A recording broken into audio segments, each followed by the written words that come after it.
I have made it my mission to play through every Final Fantasy game. As a newcomer to the series, I've been documenting my discoveries, my failures, and my victories through video to figure out if these games are worth playing in the modern era. Today we're doing a deep dive of Final Fantasy IV's Pixel... Oh my god, that font. Gotta do a quick font swap. Much better. Okay, today we're doing a deep dive of Final Fantasy IV's Pixel Remaster, breaking down its combat and delving into its story beats and themes. This is a beast of a game, and one that many consider to be one of the greatest RPGs ever. Playing it for the first time over 30 years later, there's a lot to consider when evaluating something as monumental as this, hence the video's long runtime. To make things more digestible, I've broken the video up into sections which you can view in the description below. Now, let's discuss Final Fantasy IV.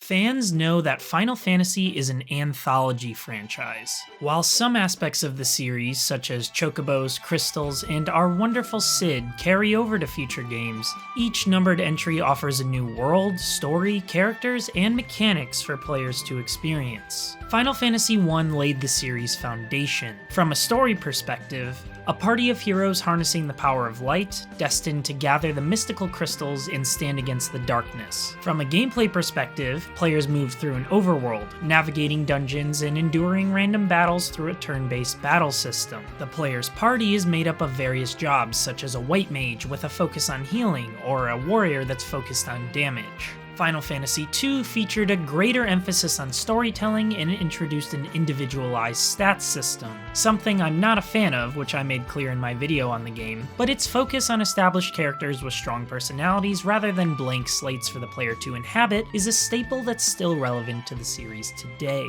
Final Fantasy III offered a more customizable version of the jobs system, allowing us to swap jobs on the fly. This opened up a world of possibilities, as players could take on battles in all sorts of creative ways rather than locking themselves into one set of jobs for the entire game, while also still providing some sort of foundation for them to go off of. To me, it's a much better attempt at player freedom than 2's, and this, alongside the game's attempt at a grander world, made it my favorite of the original trilogy. During an interview with FinalFantasy.com to celebrate Final Fantasy IV's 30-year anniversary, the game's designer, Takashi Tokita, noted that Square intended to make Final Fantasy IV a mix of all of the previous game's best features, stating, "Final Fantasy I was a system-focused game, while Final Fantasy II was story-driven with a focus on character growth, and Final Fantasy III was about enjoying all the various jobs available to you." In response to that, with Final Fantasy IV, we tried to figure out how best to use the job and battle system with the story and characters we had created, trying to bring it all together effectively. While the decision to blend the best aspects of a studio's previous games might sound like an obvious choice in retrospect, note that the first 3 Final Fantasies mixed up the gameplay a significant amount rather than simply going with what's been done before. Final Fantasy IV marks the first game that doesn't try to reinvent the combat experience at a foundational level. Instead, it builds upon what was there before in very specific ways so as not to overwhelm the player, and this is best shown through its active time battle system, which we'll get into a little later. The game's enhancements stretch to the visual side of things as well. Not only was Final Fantasy IV the first game to feature the series' now iconic active time battle system, but it was also the first 16-bit Final Fantasy, having launched on the Super Nintendo. The new hardware brought Square an enhanced color palette alongside Mode 7 graphics capabilities. Designers could already build multiple background layers with the NES in the previous modes, but the SNES's Mode 7 allowed Square to mess with the background layer specifically. Now they can rotate and skew that layer to give a perceived 3D effect. This is most noticeable in-game when flying the airship. You'll see that the game tilts the ground to imitate flying around an actual round globe. Now, all these new features are especially interesting when we consider gamers outside of Japan, such as in the United States. The original Final Fantasy released in the United States on July 12, 1990 on the NES, a little less than 3 years after its launch in Japan on December 19, 1987. However, the NES versions of Final Fantasy II and III did not release outside of Japan due to their more complex complex in nature. Final Fantasy IV broke this streak, releasing in the US on November 23, 1991, only 4 months after its Japanese release on the Super Nintendo. And since the actual versions of Final Fantasies 2 and 3 did not exist in the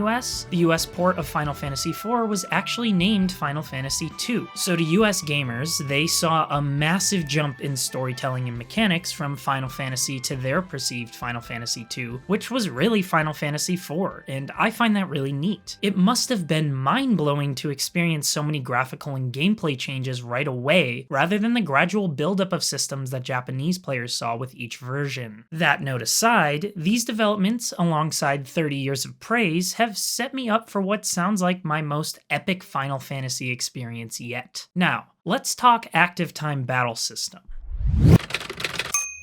As I'm sure you all know, combat in Final Fantasy consists of your party versus a group of enemies, or one uber powerful enemy. Every turn, you command each of your party members what to do based on their jobs and abilities. Some members, such as the mage set of jobs, can cast offensive or defensive spells. Others, like the ninja, can throw items, the dragoon can jump, the paladin can guard, etc. You have unlimited time to make each move, with turn orders decided by everyone on the field's speed stat. It's a system that encourages strategy, rewarding players who know their team's abilities well enough to plan ahead and who can account for all enemy attacks. Not unlike a game of chess. But now, imagine a game of chess where players went not by turn, but by piece. A knight can move every 30 seconds, a pawn every 10, and if you stop to think about your moves, your opponent doesn't have to wait. It becomes more than a game of strategy and knowledge, but also one of speed and dexterity. Your plan to take down a queen might be blocked by an enemy knight simply because you didn't move fast enough. In this fictionalized version, all the pieces have the same rules and movements as normal chess. The only change is when you can move them. It sounds like an incredibly hectic version of one of the greatest games of all time, and one I don't really want to play, honestly.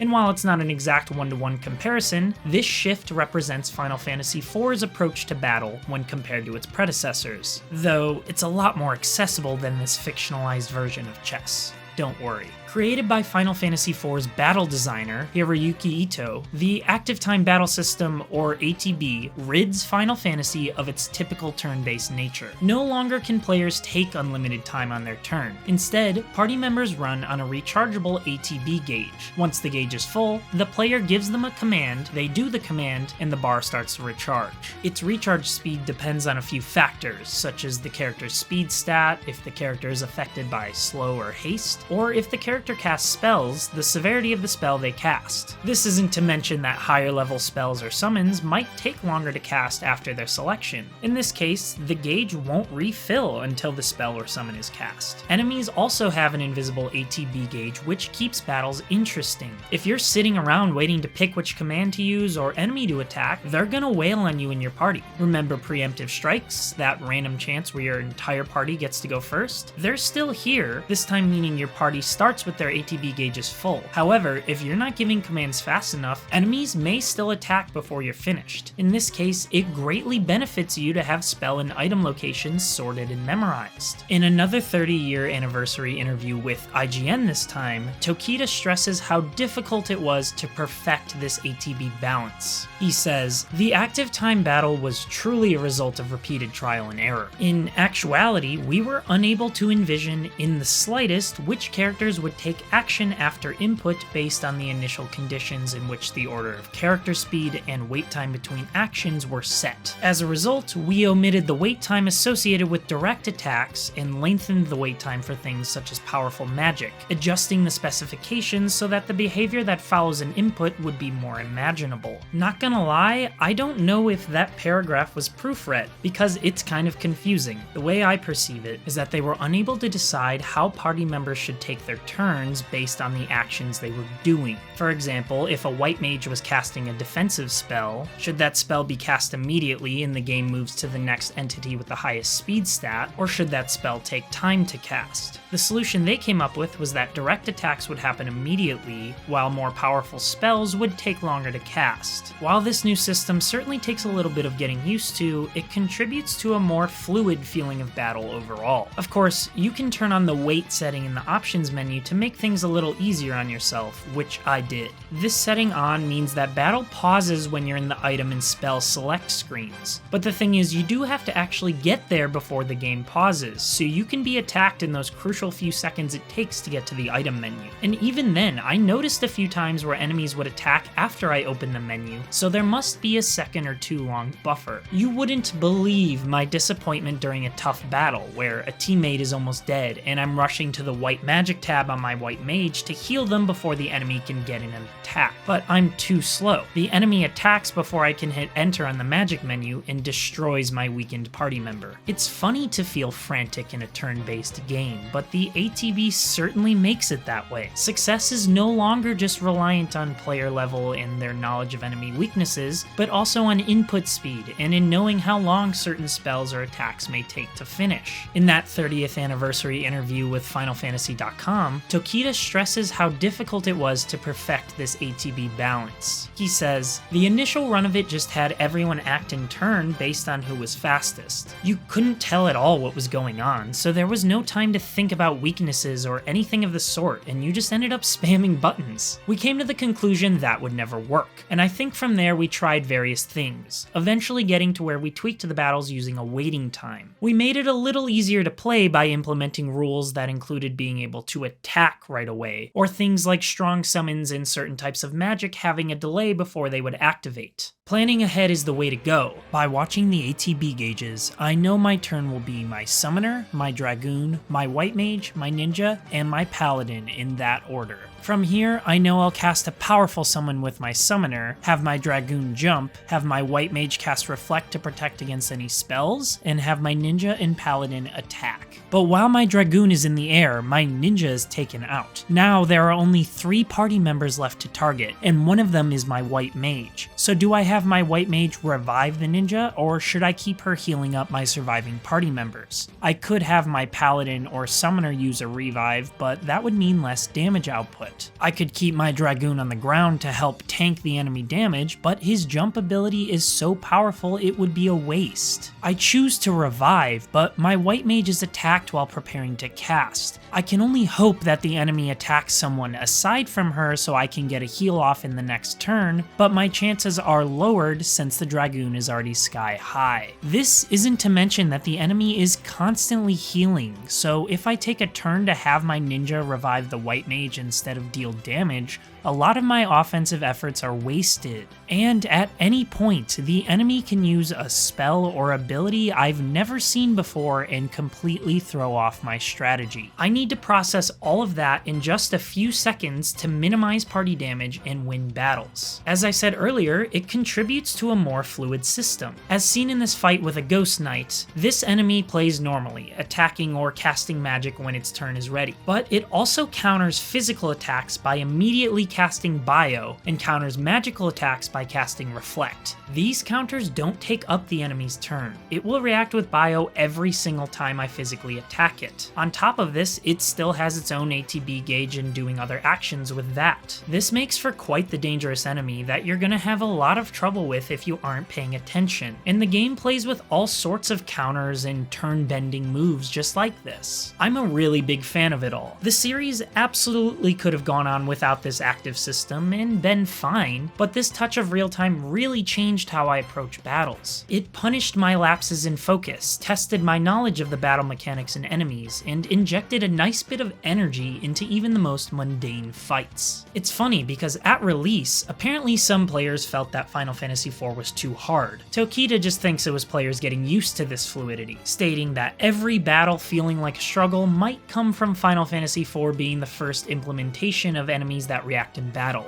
the ones that do something in response to certain actions by the player. For example, you might attack a fire element enemy with water because naturally you'd think they're weak to it, but instead you get counterattacked. With ATB, counters take place in between typical attacks, so that probably made the battles feel tougher. This all sounds like a lot, but the system is actually quite approachable. Tokita notes that the team kept accessibility in mind when designing the ATB, hence why Final Fantasy IV didn't experience a foundational combat change outside of this. He states, "The ATB system itself was entirely entirely new, so adding brand new jobs or commands would have been confusing. I think each character having their own job that we were already very familiar with allowed us to bring all these different elements together well. Having jobs already established for each character gave us the direction needed to bestow each of them their own role in the story. This is what I mean about the game not changing combat on a foundational level. These are still the same battles you know from the previous 3 games, with inputs and commands being what you're already used to, but the ATB system puts a whole new perspective on everything. But as all simplifications do, this one came at a cost. In the original version of Final Fantasy IV, Square removed a fair amount of spells and abilities. It also consolidated a lot of the status healing items into one item called Remedy, in fear of all that choice being too much for the player. And I can understand why they did this. When you're scrambling to make a decision in battle, it's much easier to just find a remedy item that will heal any status effect, rather than trying to find the specific one that will do so. The studio made items cheaper than usual as well, and made secret passageways visible, which does kind of defeat the secret part. Some of these changes carried over to the Pixel Remaster versions, such as the now unsecret passageways thanks to the minimap, but at the same time, some changes were reverted as well. This version of Final Fantasy IV brings back some of those status items, like eye drops. Final Fantasy IV features pre-made characters with set jobs. It's not like the previous games where you either pick jobs at the beginning, have individualized characters without jobs, or where you can switch jobs at will. Sadly, this also makes Final Fantasy IV my first entry without Max, Aya, Norm, and Liara. While there is a way to change names in-game, characters are swapping through your party all the time, so I figured canon names were best when it came to this more involved story. While new characters enter all the time in 3 as well, you can switch their jobs immediately, so their initial one didn't matter all too much unless you're min-maxing. As a result, the game presented various situations where you had to figure out which jobs fit best to win. In 4, that challenge is kind of the opposite. Since the game controls what characters are in and out of your party, it designs combat scenarios based on that fact. What the game gives you is what you're meant to use. This means you're not worrying about if you're using the right jobs on top of learning the ATB system and everything else, and I think this was a smart move. Remember, Final Fantasy IV was the first time a mainline JRPG had this type of active battle system, so not overwhelming the player is paramount. Also changing things up is the game's shift to a 5-member party system. Initially, Final Fantasy III was meant to include 5 members, but it couldn't due to the limited power of the NES, or the Famicom in Japan. The SNES, which Final Fantasy IV launched on, could handle an extra party member, and Square took great advantage of that fact. 5 characters means 5 ways to take down the enemy, some of the time. For story reasons, characters are often swapping out just like in Final Fantasy II and III, but you experience such power when everyone's together. With 5 members also comes a formation system where you can have 3 party members in front and 2 in back, or 2 in front and 3 in back. Party members in the back earn an additional defensive bonus, while front members are more offensive. In some ways, an extra party member makes Final Fantasy IV's active nature a little more forgiving.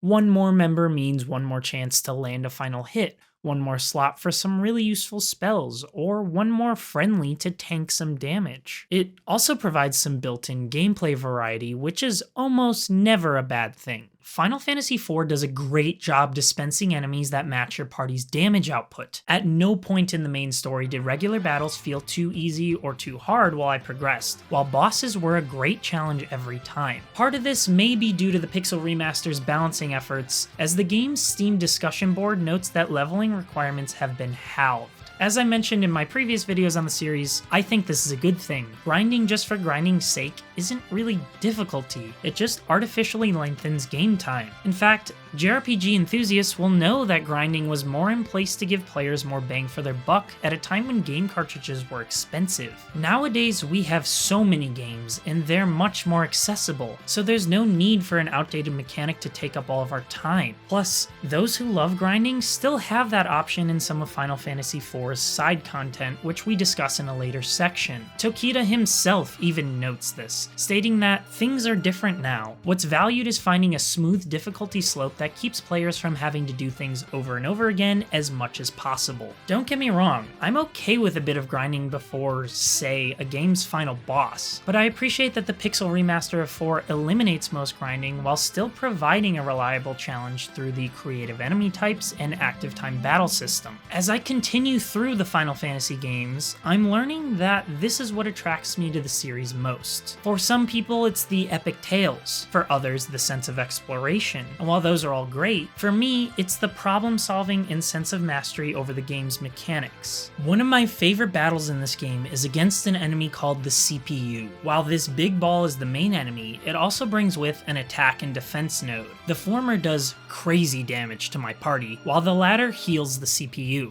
I started this battle using my most powerful moves on all three, wiping its nodes no problem. After all, I just did some side content that gave my summoner the game's most powerful summons. I should be using those, right? But if I wipe the CPU's nodes, then it uses an insta-kill on my party members before reviving said nodes, which then heal him, and I'm back to square one with one less party member. It's clear that full power isn't the answer. Instead, through experimentation, I discovered that the CPU only revives its nodes if you kill both of them. So I destroyed the defensive node to prevent any healing, and went full on into the CPU while using my white mage to keep my party alive against the attack node. Alongside this, my paladin protects any weaker members in the front row through his defend skill. Coming to this realization felt awesome, and the rewarding feeling for figuring out a fight never gets old. This is especially clear when fighting the game's 4 elemental lords. The first lord, Scarmiglione, always attacks from the back in his second phase. Initially, it might seem like you just have to fight him this way, but if you've paid attention in the menus, you can swap your formation to make the fight much easier on you. The second lord, Cognazzo, swaps between multiple forms. His water form means he's charging up Tsunami, and only a lightning attack can stop him. After a while, he starts to heal in his shell form, and lightning stops being effective. You have to figure out through experimentation that he's now weak to ice. The third lord, Barbaricia, has her normal form, which we attack regularly, but eventually she'll swap to a tornado. Here, she'll counteract any melee attacks with a much more powerful move, and the Dragoon's jump attack is the only way to break it. Finally, we have Rubicante. The Fire Lord is weak to ice in his normal form, but will eventually hide behind his cape.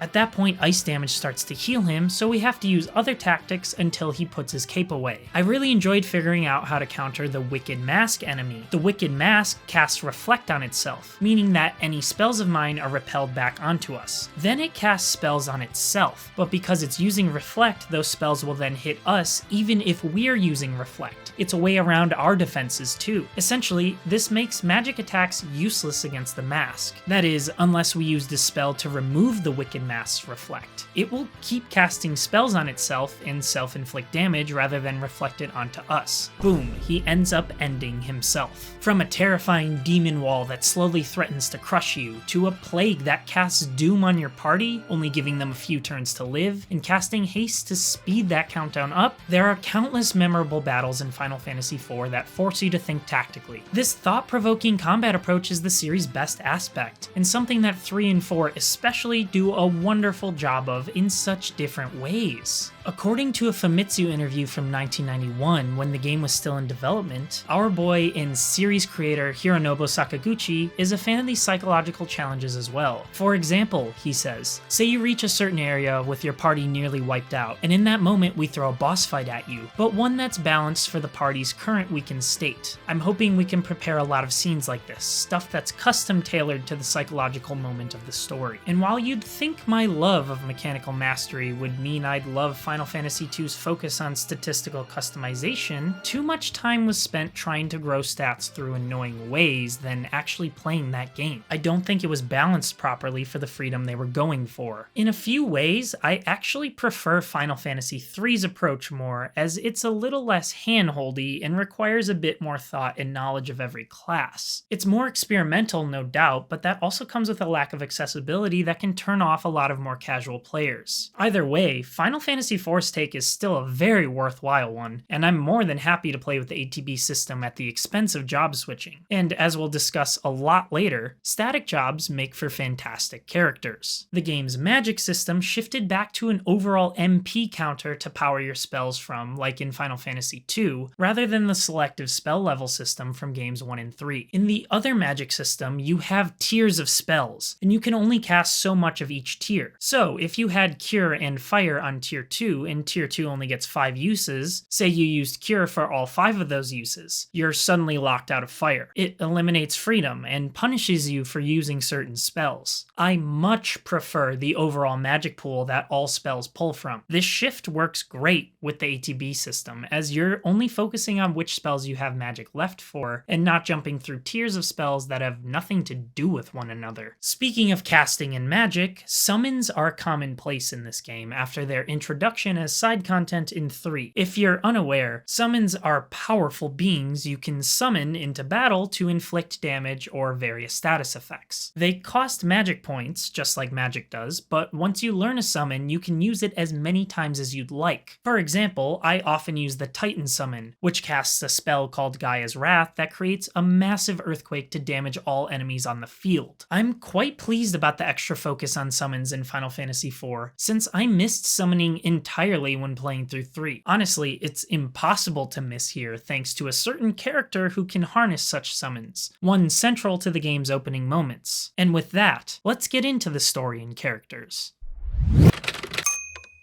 This part is going to be long, but honestly, Final Fantasy IV's story is awesome. I debated about covering the big beats or going through every moment, but the latter won out. This is a meaningful story I pulled a lot from, and it's especially neat that it came from this time period. It's no wonder a game like this was so special to so many people. I know the vote I made trended toward covering the big moments only, but I just couldn't help myself. It's definitely long, and I did everything I could to ensure I'm not wasting your time, but only you can tell if I succeeded at that or not. All that aside, Final Fantasy IV starts stronger than any game in the series so far. Unlike in previous titles, Final Fantasy IV does not bring us to a name your character section, nor does it begin with a text intro setting up the world. It instead opens on a set of airships with a focus on a captain, Cecil. We learned from Cecil's crew that they're on the way back to the city of Baron after killing innocents in Mysidia to gather the water crystal. Apparently the Red Wings, the army that we're following right now, are meant to protect people, not kill them. But wiping out Mysidia to steal the crystals doesn't seem very protective.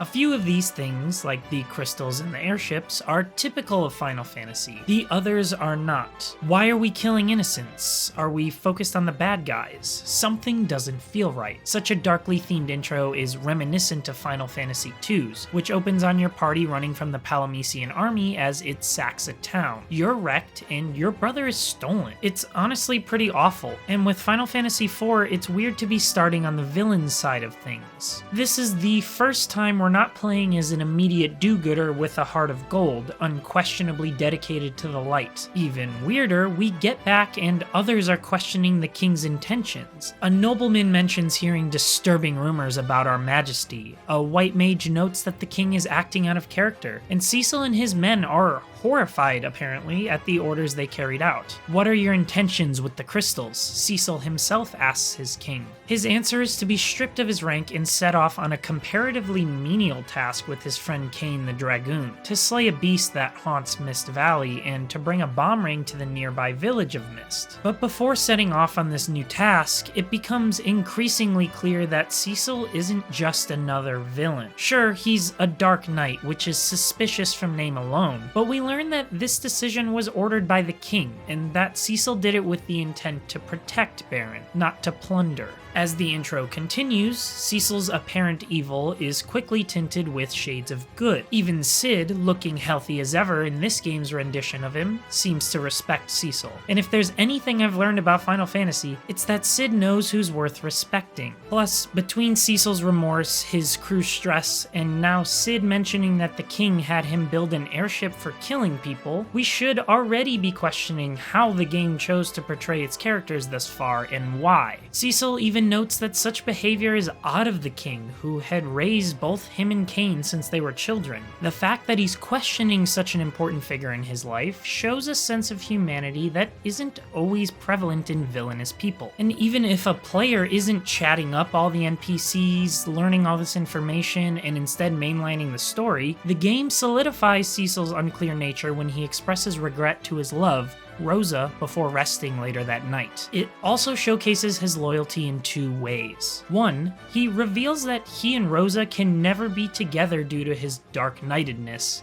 but he's clearly still dedicated to her, and 2, that he honored the king's wishes of him to become a Dark Knight despite the strain it would have on his relationship. This is the first Final Fantasy game with both romantic and platonic love as a key driver of the main character, exploring how love of both types brings out the best in us and drives us to make the world a better place. Speaking of which, it's time for Cecil to redeem himself, as he and Kain head off to Mist, were finally provided with the game's text crawl. It's here we learn that the invention of the airship was a significant one for Baron, but that it also birthed the city's militarism, which Cecil was a leader of. Now, monsters are running rampant around the world, and instead of using these airships to fight back, Baron is stealing the world's crystals. I say again, something doesn't feel right. We defeat the Mist Dragon with little problem and arrive in Mist. Immediately, the ring begins to glow, and we learn the rather obvious in retrospect effects of a bomb ring. It sends bombs all over the town and destroys everything, killing nearly all of the townspeople in the process. We've been set up. A green-haired girl is crying over her dead mother. She tells us that her mother's dragon died, so she died. This brilliant piece of dialogue not only shocks the player with the realization that we killed her mother's dragon, meaning we killed her mother before even bombing the town, but it reveals that there are people out there who can control dragons, otherwise known as summoners. This is a village of summoners, those who can harness ancient powerful magic and control powerful beings, and who could be a real threat to the king. We just wiped out a ton of them. While before we were catching up with Cecil's actions and motivations, seeing him after everything happened, this time we're on the same page as him. It's unquestionable. He's been used to massacre a second time, and this broke his loyalty. Cecil now wants to overthrow the king. Fortunately, Kain is on our side. He seems to test us by stating that the girl must be killed, as that's what the king would want. When Cecil stands against this, the dragoon concedes, claiming he knew we'd say that. Strange for him to ask Cecil if he knew that's what he would say, but the two plan to unite the population against Baron. That said, we can't just leave the girl here. We ask her to join us, but she angrily declines. Why would she come with us? We just destroyed her village. In her rage, the girl summons a giant being that destroys our party. An earthquake follows, and Cecil wakes up next to her in a field. Kain is nowhere to be found, but the girl is at least alive, and it's time to leave. This marks the first time we roam the world freely, so let's take the moment to talk about what just happened. In its first half hour, Final Fantasy IV explores all sorts of themes in the series' attempt to mature. Sure, it still has that rebellious nature from Final Fantasy II, the underdog taking on impossible odds and questioning authority to find oneself. That last one I strongly relate to, but it also focuses on family, friendship, and loyalty. Already, it's clear that Cecil has people that love and care about him in Cid, Rosa, and Kain. I mentioned Cecil's split dedication to Rosa and the king that raised him, and correct me if I'm wrong, series enthusiasts, but I don't recall a moment like Cecil pouring his heart out to Rosa in the tower in previous titles. We find the town of Kaipo in the middle of a nearby desert and take the girl immediately to the inn to rest, where Cecil asks her for forgiveness. Also, a quick aside, Kaipo made me think of Kupo, which is what Mughals say, and I just realized while writing this there are no Mughals in this game. I thought after Final Fantasy III they'd be in every game. I'm kinda sad they're not here this time around. Shortly after going to bed, a soldier troop from Baron somehow finds us, commanding that we hand the girl over. We use Cecil's darkness power to make quick work of them, proving his loyalty to the girl. She trusts him enough to reveal her name to us, Rydia. Even crazier, we find that Rosa has been taken in by a couple in town. She's come down with desert fever. To cure it, we need a rare jewel, the sand ruby, found in a nearby cave. On the way, we run into Sage Tella, who the Kaipoan citizens mention. He claims his daughter is stuck in Damcian and has been deceived by a wicked bard. Consequently, we're also on our way to Damcian, but there's a monster blocking the way through. They decide it's best to team up, and Tella becomes what I believe to be the oldest party member in the series so far. I quickly learned that this party of 3 is no joke, plowing through enemies as the game gives us a taste of both white and dark magic through Tella. Also, the magic restoring ether items are back after their rude removal in Final Fantasy III, which I'm a big fan of. Deep into the cave, we find one of the in-dungeon save points introduced in Final Fantasy III and build a campsite for the night. Over the fire, we learn that Tella's daughter eloped with a bard to Damcyan because he didn't approve of their love. Like Cecil, Tella seems to regret his actions, but he doesn't delve more into this at the time. We move on and run into the monster hiding behind a waterfall, noticeable only via its tentacles peeking out. It's a pretty simple fight, all things considered, thanks to some powerful weapons and armor we found while exploring. I use Rydia's Chocobo summon as well, since I failed to use any summons in Final Fantasy III, and I want to know what it feels like. Fortunately, having a dedicated summoner in the party makes using them pretty easy, and I'm happy that my first exposure to summons in the series was a freaking Chocobo. Then we head past to Damcyan. Things are looking up for our journey, but it's been too long since something drastically bad happened. As we're arriving, a trio of airships flies overhead and bombs the castle. We quickly head inside as Tella's daughter is here, and are told that the Red Wings stole Damcyan's crystal. Up top, we find Anna's body, and Tella rages at the bard, Edward, calling him Spoony and bashing him with his staff. Despite the circumstances, it's a little hilarious to see this old man attacking a bard, but Anna ends up being still alive and interrupts. We learn that Edward is actually the castle's prince, and she defends their love. That said, she still wanted Tella's approval and was even preparing to leave to go get it before the attack happened. We learn that the Red Wings' new commander, Golbez, is who attacked. New to everyone, this is yet another suspicious occurrence. A character that's new to everyone here, Edward notes that everyone, including Anna, stood in the way to protect him. This realization softens Tella, who is shocked that his daughter loved this man so much that she'd sacrifice herself to save him. But his softness doesn't last long, as Anna dies after admitting her love once more. Tella storms off to find Golbez and, I quote, "take his life with my own two hands." Quick to anger that one, our powerful mage leaves the party. I'm sad about this, but from a gameplay perspective, it makes sense that such a strong character doesn't stay long. We're early on, and there's no reason to give us such game-breaking power so soon. Edward whines and claims he's never leaving Anna's side, but Cecil isn't standing for that. He smacks some sense into the lad, who offers us his hovercraft to move toward the Antlion Cave. This is pretty sick, being the series' first overworld vehicle that isn't an airship or a sea ship. That said, while it's a hovercraft, it can only hover over land and rocky water. The open seas are still out of our reach, but at least we avoid random battles while using it. Along the way, I'm still wondering about Cain. Did he sell us out? How were we found in Kaipo? What's the deal with asking about Cecil's motivations before disappearing? Also, I'm just now realizing that our party can have 5 members due to the blank spots above and below my members in the UI, which is really neat, and I'm excited for the possibilities of that. Edward is a decent party member. While Rydia can cast white and black magic, our bard is equipped with a harp and can sing to inflict enemies with various status effects. He can also hide from battle and reappear when asked. This is fitting with Edward's somewhat avoidant personality, as we'll learn, but it's not an ability that interests me, so I hardly use it. We arrive at the Antlion and Edward grabs the gem, claiming that such a beast won't attack people. He's wrong, of course, and we battle the beast. Once again, it's a simple fight, but we learn that Edward wasn't wrong about the Antlion's typically timid temperament. Cecil notes that monsters are starting to become more common in the land and that they're becoming meaner as well. So far, everything is contributing to the story, alleviating one of my many complaints about games 1 and 3. While both of these titles included some fun random adventures, few of those adventures tied into the main plot and instead felt like distractions. Here, everything from the caves we're exploring to the boss's temperament is relevant to our journey. This mission is teaching us more about the world and its goings-on. Traveling to Damcyan introduced us to Tella, brought us a new party member in Edward, and revealed to us Golbez and his new command. This is how you tell an engaging tale. Story points not only tie into one another, but break off into other relevant moments that progress the plot. While you're getting answers to one question, you're introduced to 2 more. You're slowly learning about the world while the game continues presenting new mysteries to keep you playing. But I digress. We return to Rosa with the Sand Ruby. I'm reminded of the Mist scenario because the bomb ring is still in our inventory for some reason, but Rosa awakens.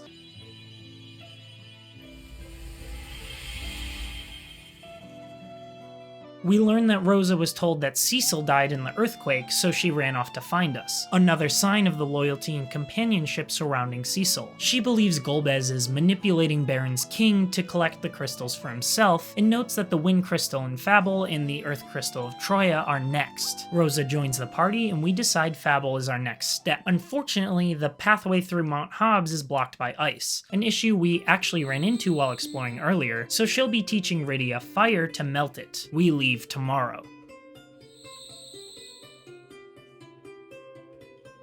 In his grief, we witness Edward sneak outside to play a song about Anna. It's a peaceful moment that's suddenly interrupted by a lake monster. We're thrown into battle and Anna's spirit appears. She encourages Edward, and the two have a final heartfelt conversation before leaving. He's sad but inspired by their talk, and I'm left stunned at how far Square's storytelling skills have progressed since Final Fantasy I. Now that Rosa is joined, I can use Rydia to focus on black magic and Rosa to heal the party, so we're outputting more consistent damage overall without sacrificing our defense. We arrive at Mount Hobbs, but Rydia is resistant to cast fire. Turns out she has an aversion to it thanks to her village burning down, so while we can't blame her for hating the element, we do kinda need her to use it. Rosa's a white mage after all, so she can't cast magic like this. A good early example of a character's job being relevant to the story. Rosa inspires her bravery by stating that people will die in Fable if we don't help. This works, and Rydia overcomes her fear to burn the ice. Edward also seems affected by this moment, as he had a similar conversation about overcoming your fears with Anna's spirit just last night. On top of the mountain, we run into one of Fable's monks, Yang. This man single-handedly wrecks some monsters before a bomb,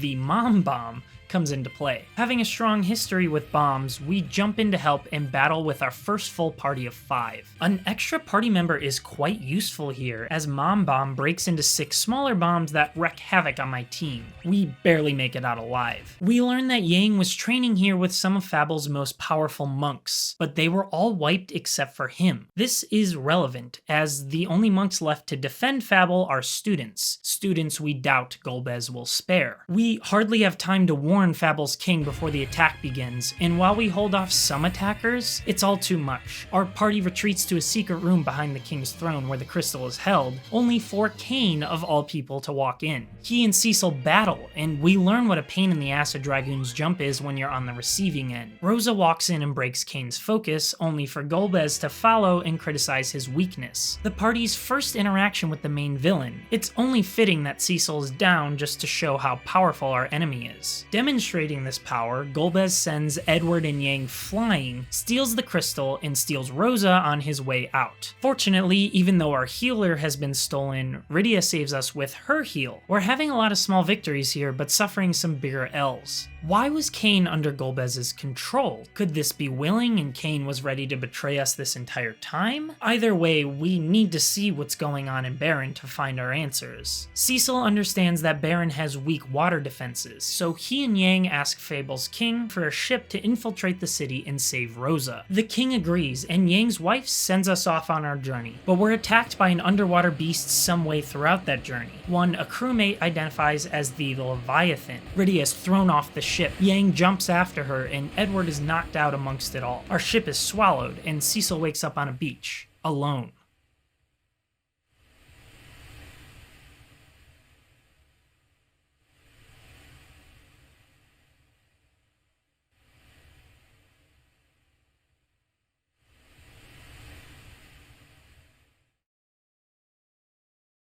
Using the map, we find ourselves somewhere in the southeastern lands. Nearby is Mysidia, the town which Cecil and his crew raided for a crystal before we caught up with him, and the townspeople have not forgotten. The first NPC I talk to is a mage that casts Toad on Cecil. Fortunately, I can talk to him again and have him cast it again to turn us back into human, but Cecil's physical state is the least of our problems right now. A dancer in a nearby inn knocks us out with her moves, and Cecil wakes up as a pig outside. The bartender poisons him, and I have to wonder if our main man has ever been in a worse state of being. Fortunately, the town's elder speaks reasonably to Cecil.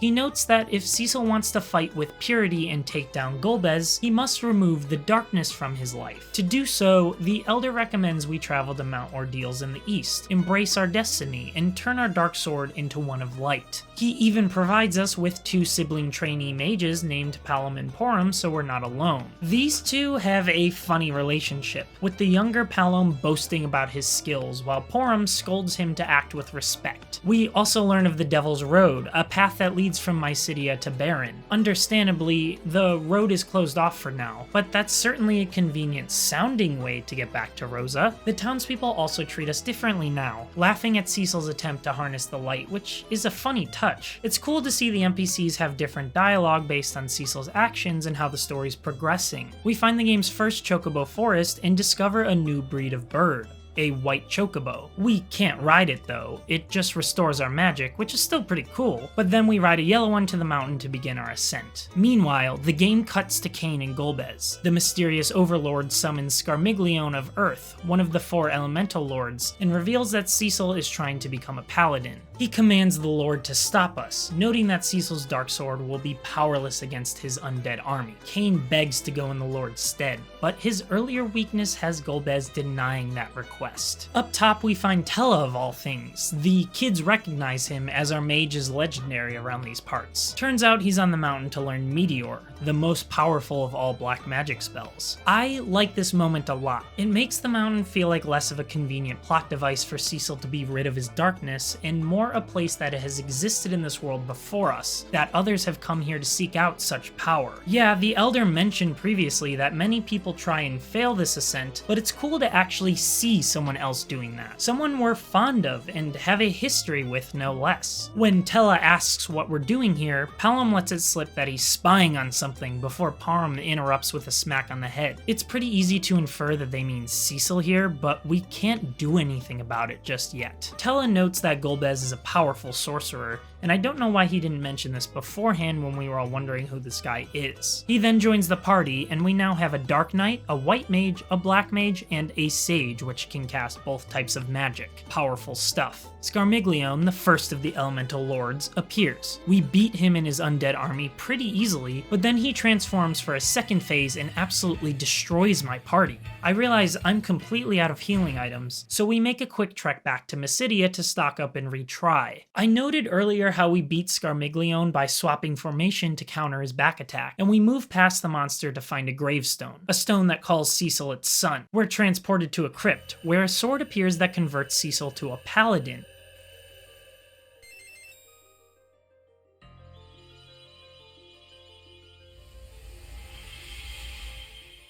But to harness the power of light that comes with being a paladin, we must confront the Dark Knight inside of us. That Dark Knight version of Cecil literally appears, and no matter how hard I try, I lose the fight to him. However, the game keeps stating that a true paladin would sheathe his sword. After a couple more losses, I realize this probably means I should defend, so I do. Nothing happens. I do it again. Nothing happens.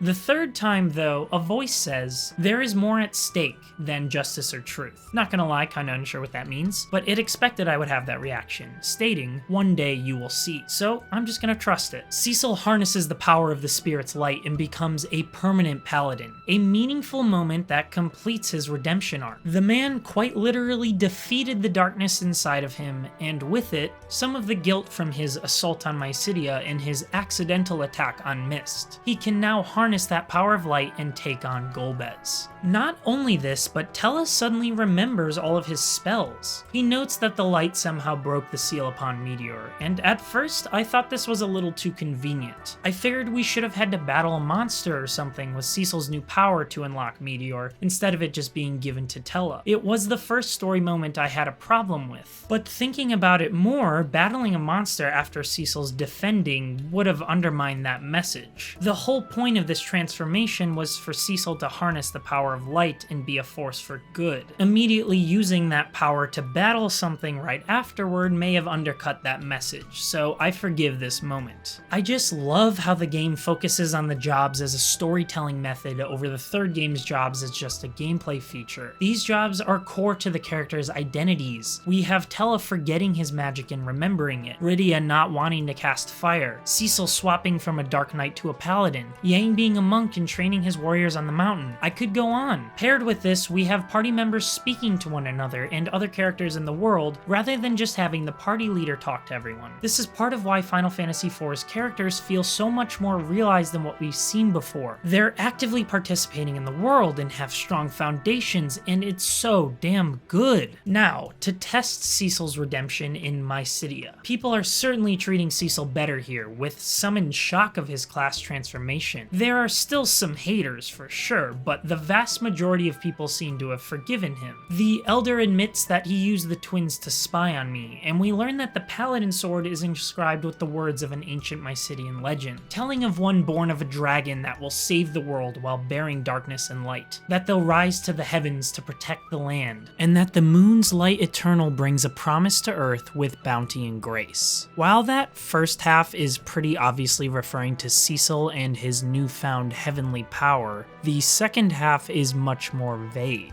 The moon made a promise to Earth with bounty and grace? I'm not entirely sure what that means, but we're gonna learn as we go along here. The Elder also addresses Tella, warning him not to let his hatred for Golbez blind him and that he's in no state to cast Meteor. Tella doesn't seem to care, stating that he'll die in his attempt to kill Golbez if that's what it takes. Tella's rage aside, we need an airship from Baron. The Elder opens the Devil's Road, that convenient path linking Mysidia and Baron, making it much easier for us to get there. The twins beg to stay with us on our journey, and that wish is granted, and I'm pleased to have such a powerful party for even longer. We take the road, which is really just a teleporter, and head off to find Rosa. Along the way, we speak to a random city dweller who says she saw a strange monk with some soldiers head towards the inn. A strange monk. I only know of one monk so far. Surely enough, we find Yang's sprite at the inn sitting with a few soldiers. Odd, maybe he's undercover? Nope.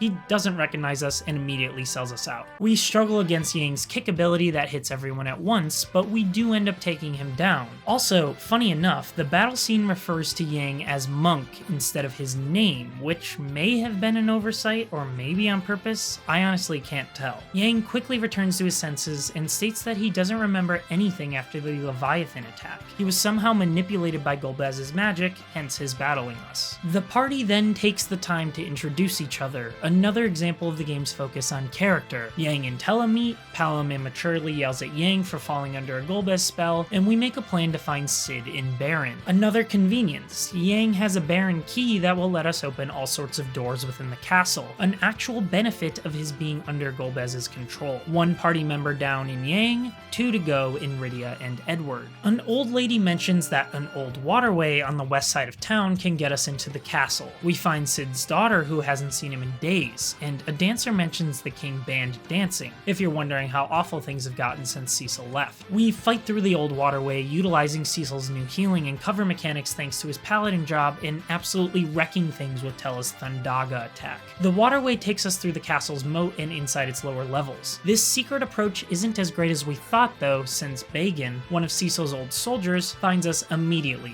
He says he's on our side, but I don't really trust him at all. The kids don't buy his act for a second either, and Bagan harnesses his new power to convert into a powerful monster. It keeps regrowing its arms until we defeat the center, and then the arms simply self-destruct. A ridiculous fight, to say the least. From here we loot the chambers, rest in Cecil's bed for full health, and approach the king himself. Our former king makes fun of Cecil's conversion, stating that a Dark Knight would be much more useful to their cause. In a twist, he reveals himself to be the Lord of Water, Cognazo. We fight, which I also went over already in the combat section, and Cid walks in.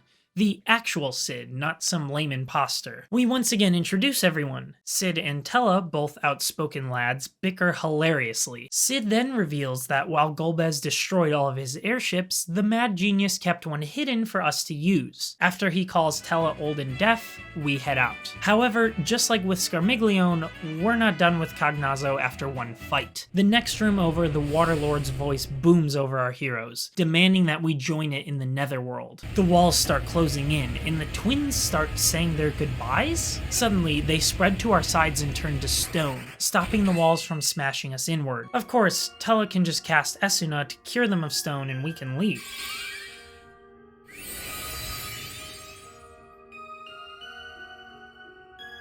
But it ends up not working, as the twins became stone of their own will. Tella rages, noting that he's the one who should make the sacrifice, not them, as he's the old one. We really don't know them well, but the interactions between these twins in our party left a memorable impression, and I'm going to miss them. We cut back to our evil counterparts, who complain that the last crystal's in a difficult position. Kane provides a genuinely brilliant idea to wait for Cecil to grab it and then to try and trade Rosa for it. Of course, they wouldn't honor this deal, as Golbez wants to kill us at the time of exchange, but it's a solid idea nonetheless. Before leaving, Kane stops to tell Rosa that she'll soon see how superior he is to Cecil. Does he like Rosa? Is he jealous of her and Cecil's love? Imagine your lifelong friend trading the world over to a villain to try and steal your girl. If that's what's happening, I really feel for Cecil right now. Sid takes us through a secret staircase to his airship, the Enterprise. We rise, and immediately we're confronted by Kane on his airship. He states his terms, which the player already knows, and we have no choice but to agree if we want to see Rosa again. Off to Troya to grab the final crystal. Well, if you want to play linearly, that is. Now that we have an airship, I can roam free. Instead of heading to Troya, I'd check out Mist. A good time to go since we don't have Rydia with us. And honestly, I'm a little disappointed. The town looks mostly fine, and there's hardly a comment made about the tragedy. This sounds weird, as I'm not exactly excited to meet a bunch of miserable people in their destroyed town, but I really expected more of an emotional impact from coming back here. Maybe I should come back with Rydia, assuming she's still alive, that is. At least there are some items to grab. I return to Kaipo to see what's up, and something kind of funny happens. I talk to Rosa's caretakers, and they talk to our party like she's still here,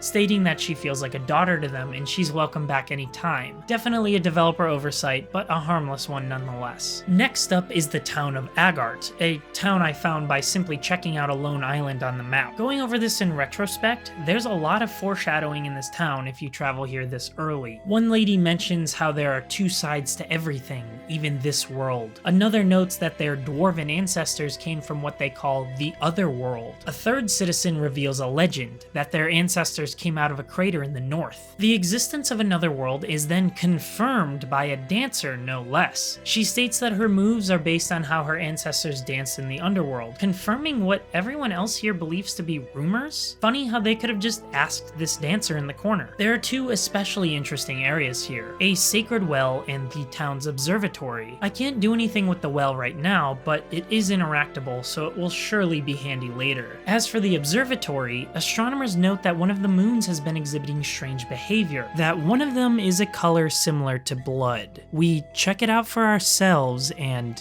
yeah.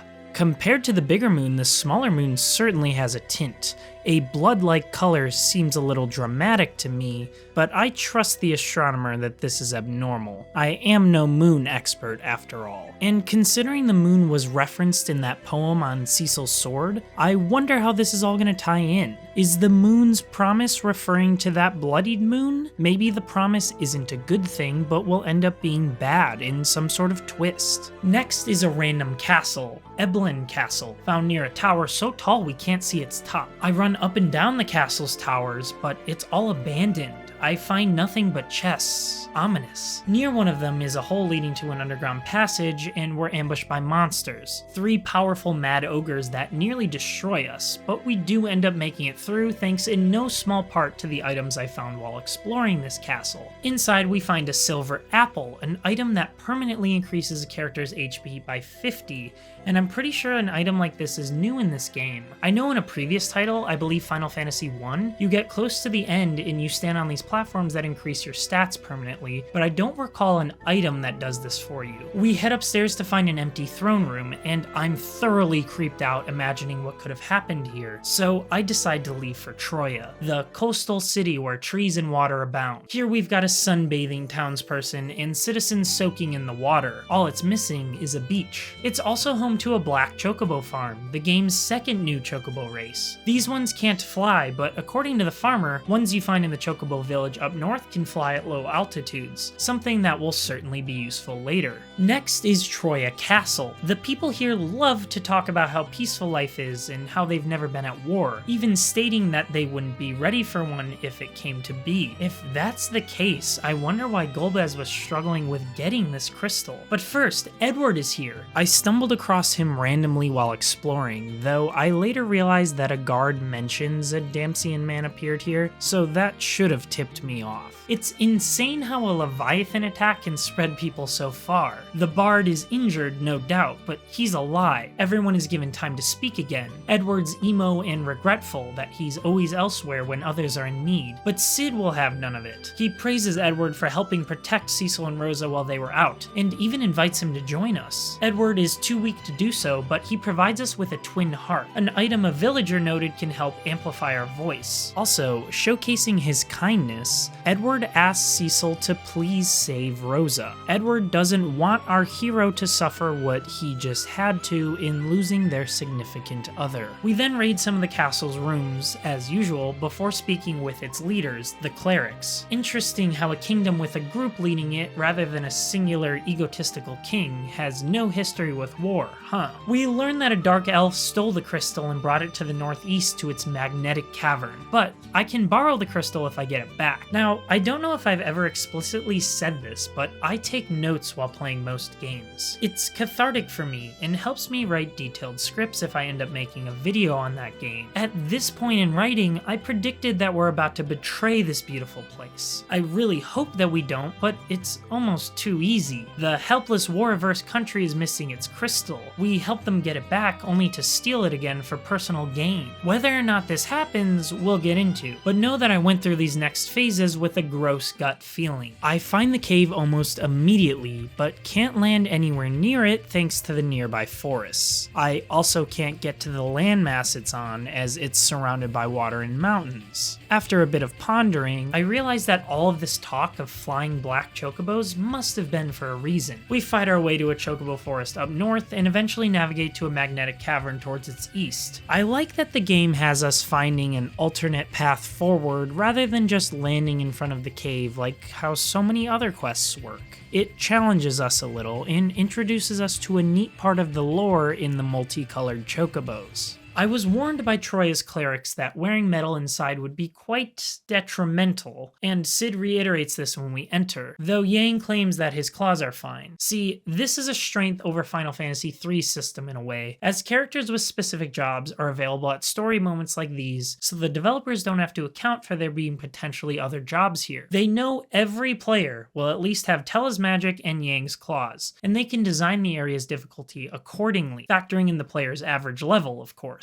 Sure, one could argue that in Final Fantasy III you can swap to the job you need at any time, but what if you weren't carrying its proper weapons and armor? You'd have to leave where you're at and go to storage, or go buy the items if you've never acquired them in the first place. Final Fantasy IV's method means saving players time, and the developers are accounting for less variation in gameplay so they can focus more on story and gameplay scenarios. For example, Cecil being frozen in battle because I apparently missed removing one of his metal pieces choices. In this case, I'm forced to approach the cave a little differently than I would usually approach dungeons. Yang will attack with his claws like normal, Tella his black magic like normal, but with Sid I'll have to be using his scan to see what enemies are weak to since most of his attacks are mitigated by the magnetic cavern. Same with Cecil, so I'll be using his white magic to heal and defend the party. This is a good balance that gets me through the cave, though not without issue. This is the first part of the game where regular enemies are really challenging me. Let's take these Kate Siths for example. Their blaster attack insta-kills party members, and if they take down Tella or Yang, I'm suddenly doing way less damage. So winning these battles requires a bit of luck alongside complete knowledge of my party's capabilities. We reach the Dark Elf only to find that he's speaking in meme. In reality, I think he's just raising the end of his words to sound very malicious and evil, but the text makes it look goofy as hell. This is surely a result of my brain being ruined by the internet, and I'm sure it was much more effective back when the game came out. But meme or not, the Dark Elf destroys my party with little effort. However, Edward awakes and realizes that we're in danger and scrambles out of bed to grab his harp. His harp that's a twin to our harp.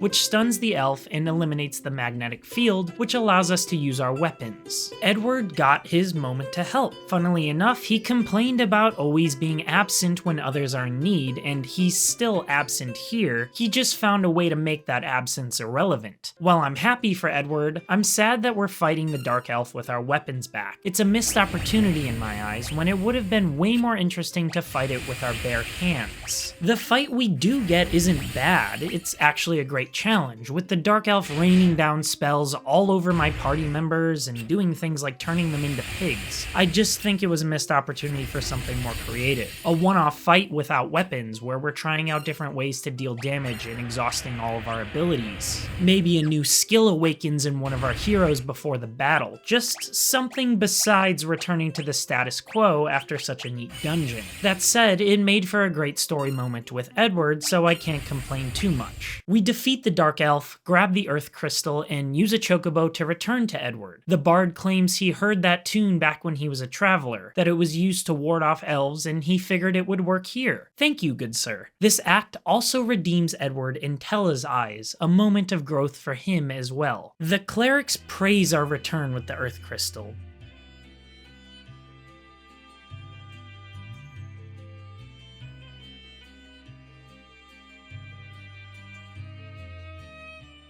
But Kane's voice appears and immediately sullies the excitement, demanding that we return to him with it. I still feel weird about Troya just letting me borrow the Earth Crystal only for us to give it away, especially after one of the clerics tells us to be extra careful with it. Another even tells us its nature changes based on who uses it, and if it falls into the wrong hands, who knows what could happen. If only you knew. They even let us raid the castle's treasury, which has rows upon rows of items. As I'm writing this, I realize it's pretty selfish of Cecil to be giving such a powerful entity to the enemy in exchange for his loved one, but he is only human. Can we really blame him? Would any of us do differently? This crystal is also a way to get close to Kane, a valuable opportunity we shouldn't pass up. We board Kane's airship, who takes us to the Tower of Zot where Rosa is being held. Upon arriving, Golbez makes us fight through 5 floors of puppets and gremlins and this purple Bavra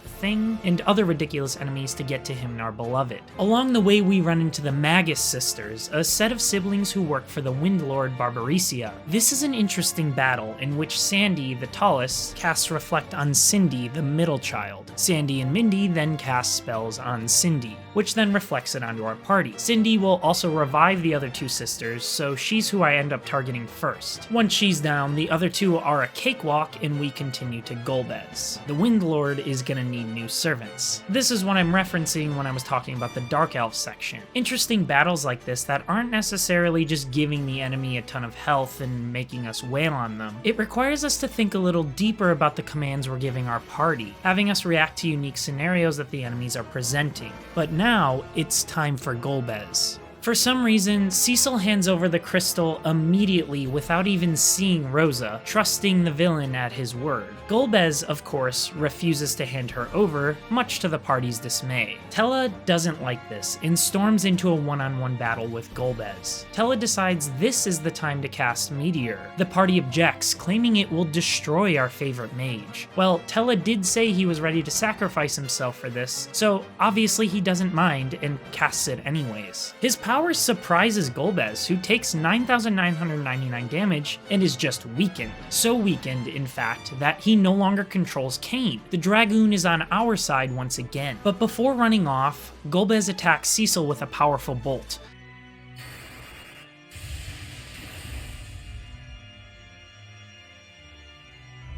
But just like with Kain, he can't seem to finish Cecil off, and almost has a mental breakdown over it. The man storms away, promising to end us next time. Tella utters his last words, exclaiming that after all of that, he failed. His dying wish is for us to defeat Golbez, and his body fades away. But Tella's sacrifice was not for nothing. We got Kain back, and it tears me up a little bit that he died assuming his attempt was a failure. Kain apologizes, stating that even while he was under Golbez's control, a part of his mind was still there, and that part of his mind did nothing to help Rosa. Cecil forgives him for this, but I think there will be more to explore here. We find Rosa in the next room, the two share a reunion hug, and Kain turns away awkwardly. This man definitely has some unresolved feelings for her. Rosa also forgives Kain, and while he tries to beat himself up even more, Cid thankfully has none of it, stating what we're all thinking. We then prep to leave, but the Wind Lord has other plans. I was gonna say, that boss fight with the Magus sisters was a little too simple. No way we could get Rosa and Kain and just leave this place without issue. Once again, I went over this fight in the combat section, but I'd like to note that the game tells me to use jump attacks when Barbarisia is in its wind form, which makes things fairly easy. I don't love that the game just gave this hint away, as it removes some of the problem-solving aspect I love so much about Final Fantasy. Acquiring Kain right before this battle so we can use his jump attack is hint enough, but it is still an enjoyable fight. The Wind Lord's defeat causes the tower to collapse, but Rosa's teleport spell brings us back to Cecil's room in Baron. Fortunately, Kain's insider knowledge informs our next steps. While we know that Golbez now has the 4 light crystals, Kain reveals the existence of 4 dark crystals. Just like in Final Fantasy III. They're hidden in the underworld, an alternate world that many people aren't sure exists, aside from that dancer in Agart. She knows. If Golbez acquires all 8 crystals, a path to the moon will open. The moon has already been discussed back at the observatory, referenced in the prophecy on Cecil's sword, and offhandedly mentioned in some side conversations, which I appreciate, so this plot twist isn't completely out of nowhere. It's a result of subtle world building, which Final Fantasy IV does so damn well. Also, thanks to his indoctrination, Kain actually has a key that can get us to the underworld, if we can find out where to use it. Cid once again pipes in with the perfect solution, that we'll simply fly around the world until we find it. But you might be thinking, wait, we left the airship back at the tower. I was thinking that. Cid already planned for that, though. The Enterprise has autopilot and automatically made its way back to Baron. This man really is a genius. With one plot point resolved, Cecil reminds us there's another to consider. Why didn't Golbez finish him off in the tower? That's something we can ponder while exploring. Since we're already here, I revisit the stoned twins, and interestingly enough, the game prompts me to use an item on them. Nothing I have works on them right now, but does this mean I can restore them down the line? I don't see why else I'd get a prompt like this. That makes me genuinely happy. Tella hated that the kids sacrificed themselves here instead of himself, but now they might not be gone forever. But with all that in mind, it's time to roam with the airship. My roaming leads to a town called Mithril, a mystical place where everyone is either Minnie, a pig, or a frog. As humans ourselves, we're the outliers here. Come to think of it, every companion we've had in all 4 games so far has been a human. So I wonder if we'll start getting non-human party members later in this game or in future titles. That said, this is a side area that I'll cover better in the exploration and side content section, so we'll gloss over the rest of this for now. After about 15 minutes of roaming, I head back to Agart. Everyone there talked about the underworld, so something there might give us a lead. I do some chatting and am reminded of the Sacred Well. I interact with it and drop in Kane's Key, the magma rock, and an explosion in a mountain range right outside Agart rocks the world.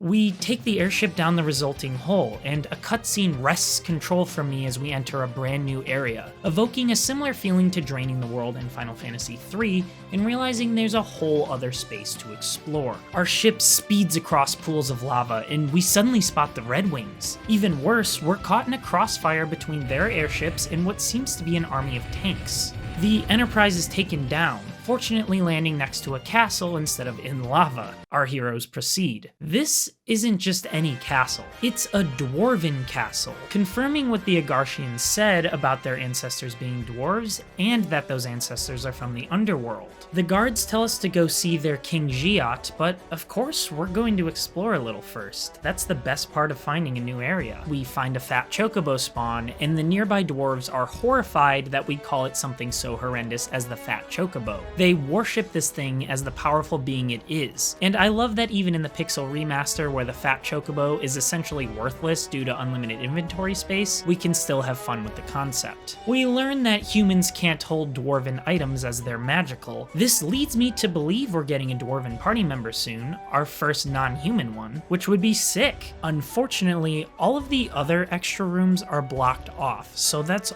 all we really learn before seeing the Dwarven King. Giat informs us that the Red Wings have already stolen 2 of the 4 dark crystals, but that this castle's crystal is still safe thanks to the Dwarven tanks, which answers whose tanks we were stuck in the middle of outside. Surprisingly, the dwarves have never heard of nor have anything like our airship, so Giat asks if we can provide some air support with ours. Of course, Sid needs to repair it first, so he leaves the party to fix it up, fly to the overworld, and grab some mithril ore to strengthen its defenses. Now we have an open party slot in the Dwarven Kingdom, right after I learned that humans can't hold dwarven items. They're setting us up perfectly for a dwarven party member, like come on. We then learn that the crystal is not only hidden in the castle, but hidden safely behind the king's throne. But right as he says this, a little girl appears right behind the king's throne. Yang notices this and assumes we're being spied on, so we storm into the crystal room to find out. We walk in to find 4 little girls who begin dancing ominously.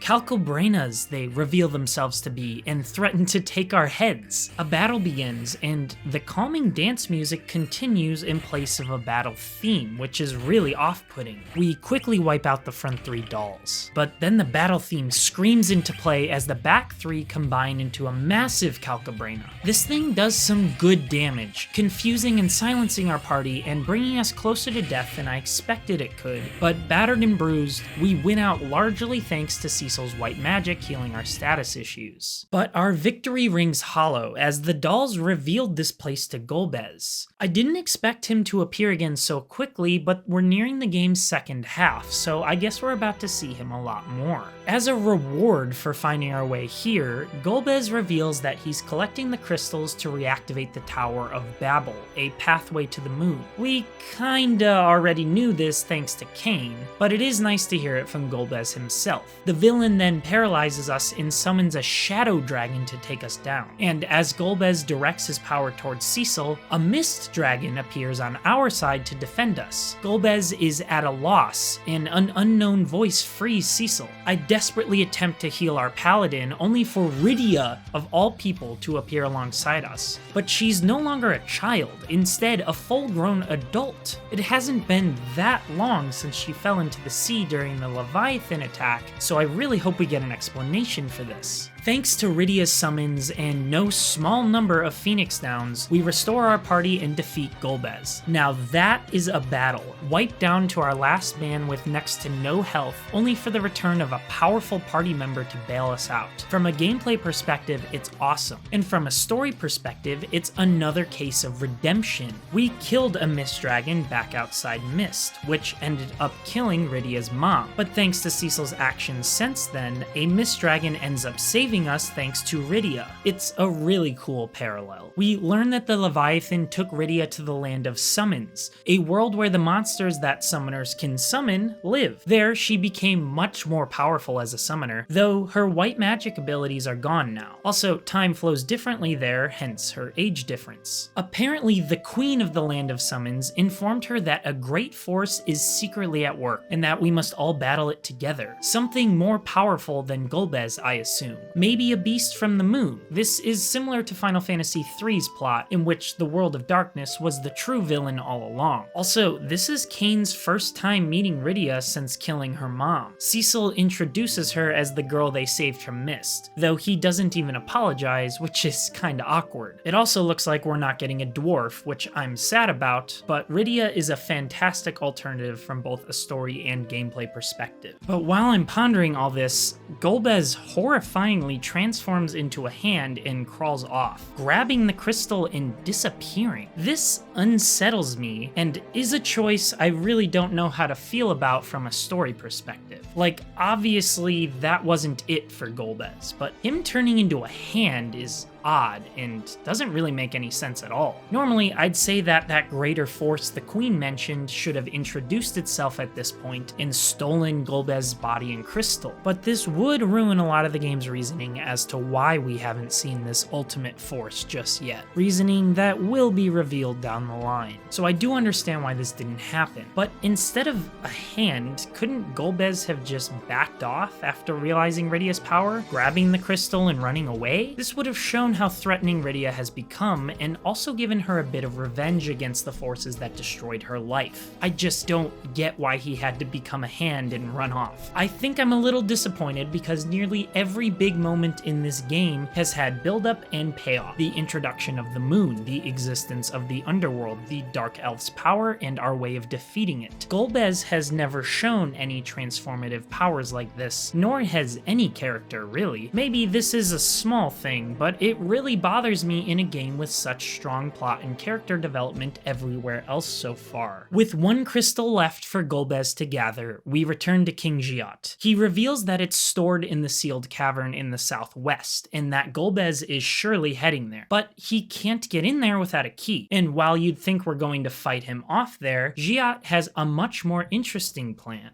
Instead, we're to enter the Tower of Babel to steal back the 7 crystals while the dwarven tanks distract Golbez's defenses. While I don't expect this to go smoothly, especially since a dwarf here noted that Rubicante the Fire Lord, the most powerful lord, will be there, it's still an awesome idea. We are going on a heist to save the world, for the first time getting ahead of Golbez and outsmarting him instead of chasing after him time and time again. He beat us to Damcian, he defeated us at Fabel, he reached the underworld ahead of us, and he used ridiculous magic to swipe this last crystal. While we have stolen back Kane and Rosa, it's about time we get a serious win. We stock up by raiding more of the dwarven castle and head a back way out of the castle toward the Tower of Babel. But along the way, I'm a little confused. I'm swapping my party's gear around to more fire-resistant items, but along the way I find a dwarven axe, and Kane can wield it no problem, despite the dwarves saying humans couldn't handle dwarven weapons and armor. Certainly strange, but again, not a crazy error. That's honestly quite a lot of praise for this game that all of the problems I've had with it so far, I can also say really aren't that big of a deal. Still a little bothersome though. We arrive at the tower and the dwarven tanks attack while while we sneak inside, notice the Tower of Babel looks a lot like the Tower of Zot, and begin our ascent. Along the way, we find an Icebrand sword for Cecil, great to have against fire enemies like the Fiery Hound.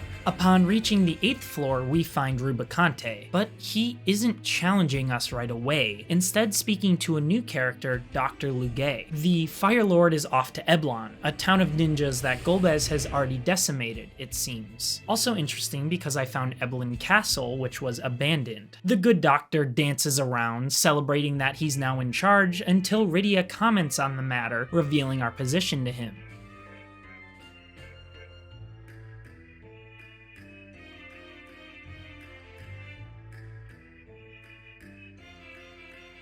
While I thought the Doctor himself would be an easy fight, he brings out his greatest creation, the Frankenstein-like Barnabas. Unfortunately for the Doctor, Barnabas is too dumb to do much damage, but he does still have to be maintained with oil. Therefore, we defeat the Doctor so he can't refill Barnabas, who then self-destructs because of the lack of maintenance. This whole exchange had me dying of laughter. Here we are fighting our way through the tower, expecting an intense battle with Rubicante up top. But once we get there, it's this thing. Something so unintimidating that we don't even get battle music while fighting. Plus, allowing us to battle it is using gameplay to achieve comedy rather than just showing us a cutscene, harnessing the strength of the medium even back then. It's just an awesome scene overall. But then, our Doctor shows us why he was brought on by Golbez and Rubicante. The man rages and transforms into a robot, inflicting tons of status effects on us like sleep and poison. I'm scrambling to keep my team alive while doing some sort of damage, but after a few minutes of struggling, the bot heals all of our status effects and explodes? Is this another trick? It may have been, because Lugay then says he was essentially a distraction, that the Tower of Babel connects the underworld and the overworld, and Rubicante used the tower to bring the crystals up top. This explains that massive tower near the abandoned Eblin Castle. But that's not all. The Doctor's cannons are set to take down the dwarves. I almost expected a branching story path here, where we'd either head up to go grab the crystals or stay down here to protect the dwarves, but the party affirms we're going to take down the cannons. Thing is, I'm not fully sure where to go. Walking past the Doctor is just a dead end, so should I just head back down the tower? I end up doing so, get to the 5th floor, and remember this locked door across a big pit. Right, we got a key from Dr. Lugay which fits perfectly here. Inside, we find 3 goblins giddy about shooting cannons at dwarves. We take down the 3 goblins managing the cannons, and Rosa learns a better cure spell, which I'm quite thankful for. Then the goblins destroy the cannon controls, everything starts shaking, and Yang steps forward demanding we leave and that he'll take care of things. Thing is, if the cannons are self-destructing, I don't really know what Yang is doing in there. He forces us to leave the room, he thanks us for the memories, the screen turns red and the shaking stops. So here's my confusion. If there was an explosion, which there was, Yang didn't do anything to stop it and stayed there for no reason. But if there somehow wasn't an explosion and he stopped it, why did the screen turn red and why does it seem like he died? The door isn't working anymore, so something must have happened. Honestly, Yang hasn't been that relevant since we got him back. Kane and Rosa are Cecil's best friends and constantly interact with him. Sid serves a massive purpose and is always pushing the plot along, and Rydia's return was meaningful from a story and gameplay perspective thanks to her summons, her forgiveness of Cecil, and so much more. She also provides black magic since Tella died. What has Yang really done since returning? He did bring us a key to Baron when we found him at the bar, but we also could have found a guard at the bar and fought him for it, or acquired it in so many other ways, really. I guess he helped us in the magnetic cavern, but it kind of feels like they didn't know what to do with him and just offed him to make room for the next party member. Either they should have given Yang more of a meaningful part, or they shouldn't have brought him back at all. Maybe Square was thinking we needed a 5th party member during all of this, so they kept him around for a bit? I'm really not sure. This is the first development decision where I'm like, I don't think this was the right way to go, and I don't really see the thought process here. I will miss Yang's kick, though. We can't teleport out of here, so I keep heading downward, and Golbez's voice reigns over us near the exit.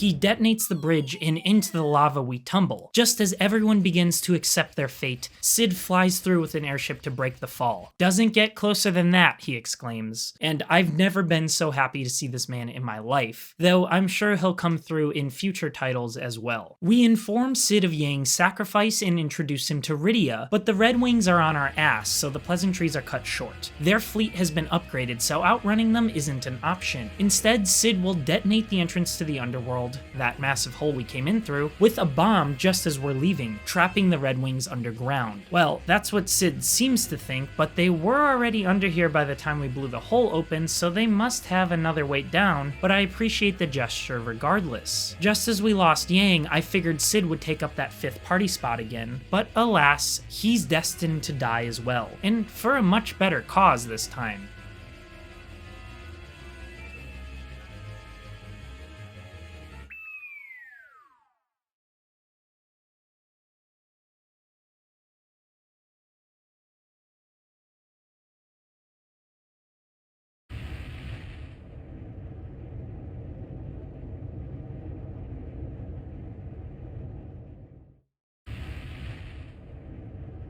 What a legend! We're rewarded with a cool visual of the hole burning into a deep red, and return to our party in mourning.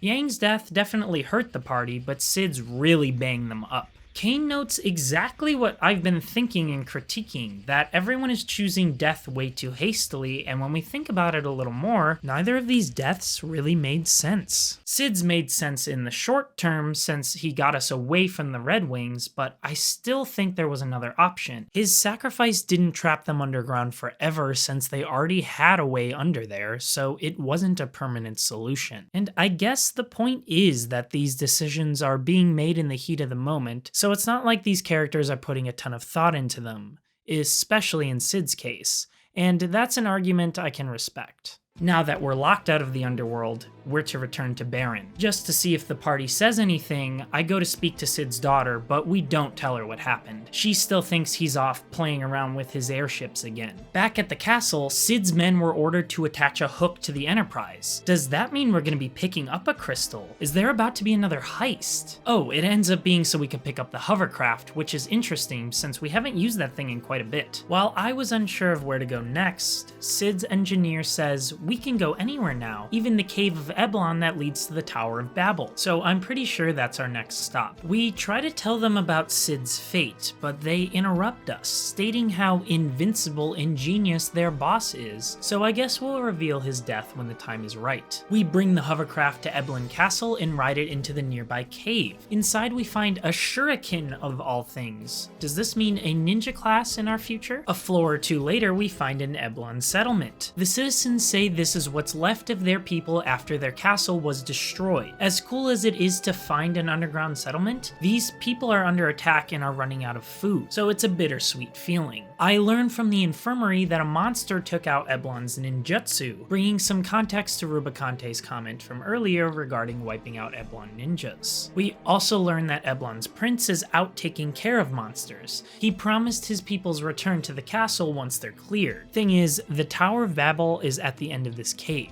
No way he can take that on alone. We need to go save him. Along the way, we're finding tons of the prince's injured men. If this is how his men fared, how is he doing all alone out there? One of his men even reveals that it's not just any monster the prince is after, it's Rubicante of all monsters. Assumedly, he's trying to get revenge on Rubicante for wiping out a bunch of his men. We finally catch up to the prince, who announces his name to the Fire Lord, Edge, which is quite the fitting name considering how overconfident this man is.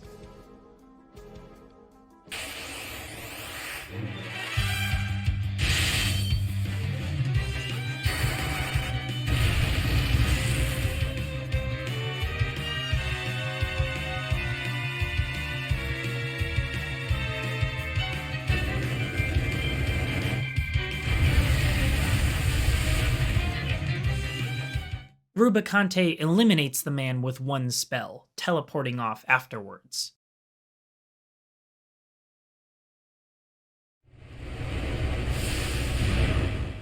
Edge is understandably angry, but he's so full of himself that he denies our help to take down Rubicante. This causes Rydia to snap, sobbing over the fact that everyone is dying and that she wants it to stop, that Edge can't go on alone because he'll just die too. Her reaction actually works on him as he states, "I never could bear to see a pretty girl cry." Mans thinks he's smooth, but at least he's on our side now. Can't deny he has gumption, plus a ninja would be nice to have in the party. It explains why we found some shuriken on the way here. Edge then remarks on having 2 fine ladies in the party, and I'm already missing Cid's more creative commentary. Thanks to Edge's ninja powers, we enter the Tower of Babel once again and get to work. Along the way, we come across a chest guarded by 4 ogres. After a tough couple-minute battle where a ton of my black magic is ineffective, we open it to find Ogre Killer, a powerful axe that's great against giants. And guess what? Ogres are giants. I love finding stuff like this. It's so rewarding to struggle against a certain enemy type only to win out and earn a weapon that makes future fights against them much easier. I'm back on my 99 potion and high potion BS too, so no matter how tough these battles are, I get my party back to full health with minimal magic spent. Rosa's Kiraga is saved for whole party heals mid-battle.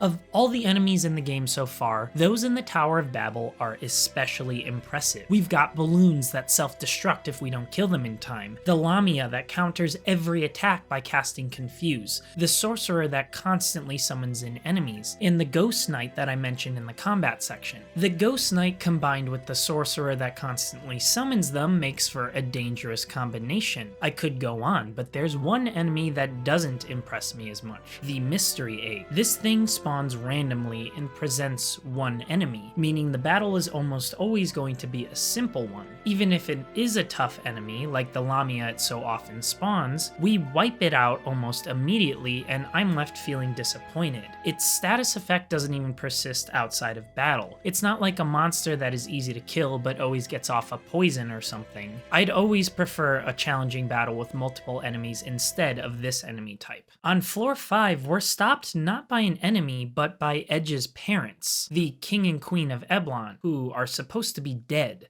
But here they are, begging Edge to come with them. Our prince understandably obliges and asks where they're taking him, but with a musical sting, the queen responds, "To hell."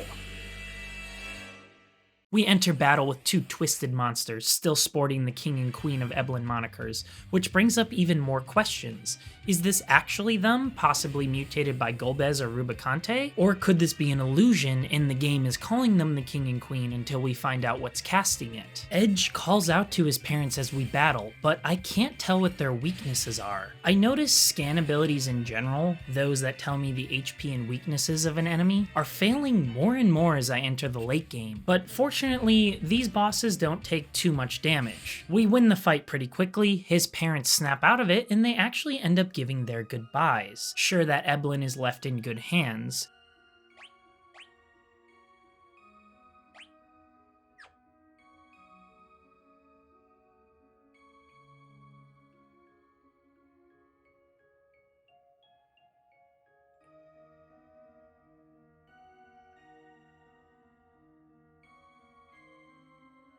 Then they die. This is kinda messed up. I don't think that was an illusion. Rubicante then appears, blaming Dr. Luge for these mutations of all things. Damn.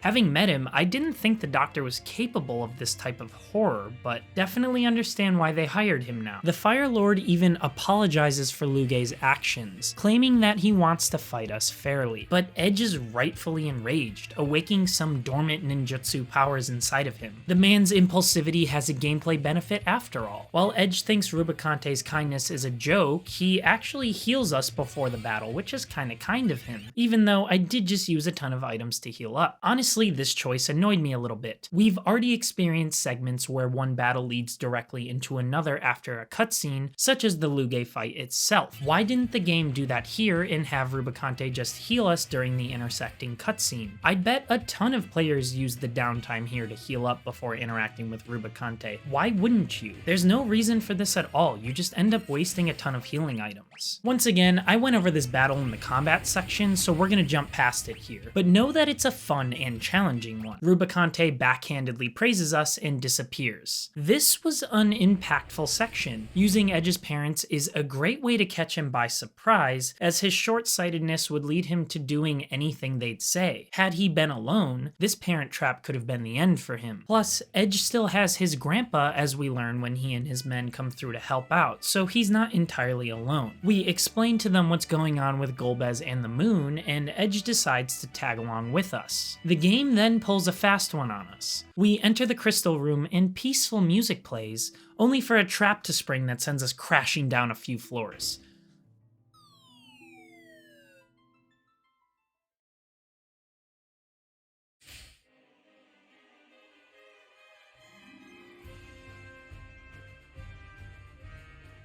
But something wonderful then happens. We land near an enemy ship and appear back in the underworld. At this point, I wasn't sure what to do next, as no one said where to go. I considered re-entering the Tower of Babel to try again at the crystals, but my desire to take a break took me back to King Giat. Fortunately, this ended up being the right call, and we report our crystal grabbing failure to the king. With that failure, our last resort is to beat Golbez to the sealed cavern and grab the final crystal before he can get it. But first, apparently an old kook is sleeping in the infirmary. We go to visit, and sure enough, there's a bedridden Sid demanding food. He and Edge immediately bicker, just as you'd expect two outspoken souls to do, but I am on Sid's side. He even calls out Edge for being whipped by Rydia, which is hilarious. Apparently our stolen airship can't fly over the magma, so we need Sid's skills to upgrade the thing. As he's doing that, let's talk about this man being alive in the first place. If you've seen my Final Fantasy III video, you've probably guessed that I don't like Sid's fake sacrifice, if you will. The man went out with a literal bang to let us escape the underworld without the Red Wings chasing us. He should be in pieces, to put it bluntly. Sid is a beloved character. Not only is he relevant throughout the series, but this time he's a party member, a welcome part of any conversation, and a damn good friend. He's had many moments to shine throughout the game, and he's willing to sacrifice himself for his friends, which contributes to a real feeling of grief and sadness when he allegedly dies. He played his part, and it's okay for him to die here. His family and crew can keep his memory alive. He earned his spectacle. So when I see him alive here, it just feels hollow. That sacrifice meant nothing. It's unearned and also unnecessary. Here, the game's story justification is that we need him to upgrade the Red Wing ship so it can fly over the molten lava. But it's a Red Wing ship. It's part of the strongest military the world has seen, and it's already in the underworld. You think Golbez would have an army of airships that can't navigate the underworld? It's a place he obviously already knew about somehow, and he would have come prepared. This is almost insulting to Sid's character. They even poke fun at his still being alive, with Sid going silent in bed after helping us out. Kane freaks out for a moment, then the engineer starts snoring, and he ends up being fine. It's not so much that I'm unhappy to see Sid, rather the story doesn't deserve to have him. Rydia already gave a speech about Tella, Yang, and Sid being all gone, that she won't let Edge go on alone and die too. It's clear that Final Fantasy IV marks the series' shift into really tackling more serious subject matter, but to do this, it must commit to its more meaningful moments. Sid being alive ruins his sacrifice and Rydia's speech. It has me taking the game's serious moments a little less seriously. All of that said, Sid's upgrade does help. Now we can explore the underworld, though a lot of this is side content, which again I'll be getting to later. Just know that this content sees Rydia gaining some powerful summons that I use in fights later on, so if you're wondering how those got there, that's how. So now, we're entering the sealed cavern to find the final dark crystal. Thanks to a necklace that King Giat gave us, the very key preventing Golbez from entering, we get in no problem. And this is a crazy dungeon. From a navigational perspective, the sealed cavern uses ropes to provide a sense of verticality in each floor. Instead of including stairs and all sorts of workarounds that wouldn't really make sense in a cave, Square added ropes for us to climb, and that's awesome. Some of them even go under various paths instead of over, which provides a nice sense sense of depth that other dungeons haven't had. From an enemy design perspective, there's just a lot of fun to be had. My favorite enemy in the game is introduced here, the trapdoor. It's quite literally just a door that attacks you when you open it, and there's a room full of these things that allowed me to develop a strategy around them. I'd have Edge and Cecil attack, Kain jump, Rydia use bio, and Rosa on heals just in case. By the time Kain's jump lands, we've done enough damage for this jump to finish the door off. I love fighting these things, and they provide a massive 21,000 experience points every time. One of the doors before the crystal room even turns into a dragon after we beat it, doing a solid amount of damage to me and my team as I wasn't prepared for something like this. But believe it or not, we enter the crystal room and just grab the final crystal. There's no Golbez voice looming over us or interrupting the process, no trapdoors, nothing. We just grab it and leave. Just kidding, the trap is outside instead. But it's still not Golbez or anything of the sort. Rather, we're facing the trapdoor's older cousin, the Demon Wall. The Demon Wall is terrifying. It slowly petrifies my party as it moves closer and closer, sometimes throwing in an attack or two as well. I'm doing everything I can to retaliate, even using Rydia's powerful summon to hopefully smash the thing to bits.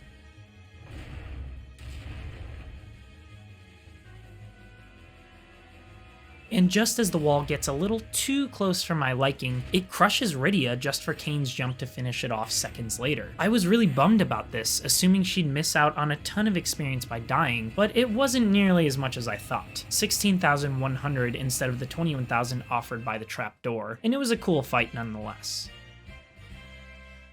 We make our way back through the dungeon, but we're interrupted in the final room on the way out. Golbez's voice finally makes an appearance. The man commands Kain to steal the crystal and bring it to him. Our friend resists, stating that he's no longer under Golbez's control anyways. Then he attacks Cecil, steals the crystal, and leaves. Does this mean Kain was always on the enemy side? If he's really not under Golbez's control, this betrayal was willing. Don't get me wrong, I want to see the moon as much as the next guy, but not enough to betray my friends over it.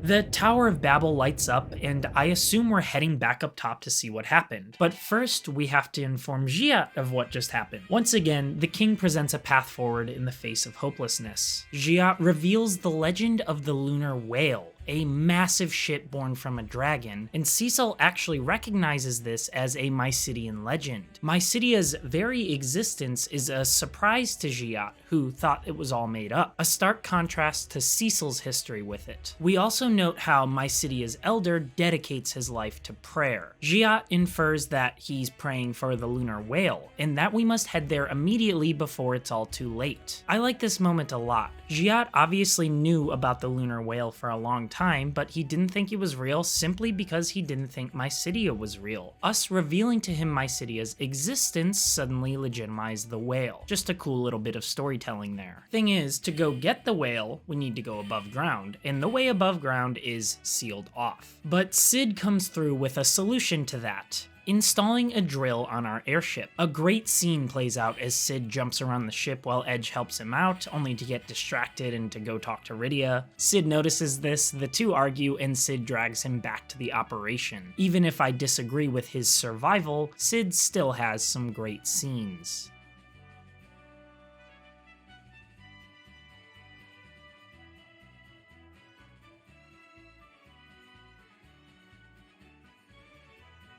He then collapses from the work, but is taken back to his bed and seems okay. He's not dying on us. But his weaknesses do prevent him from leaving with us, so our party's 5th slot remains open for now. This is the first time in a while we've had less than 5 party members, so I wonder how difficult things are going to get at this time.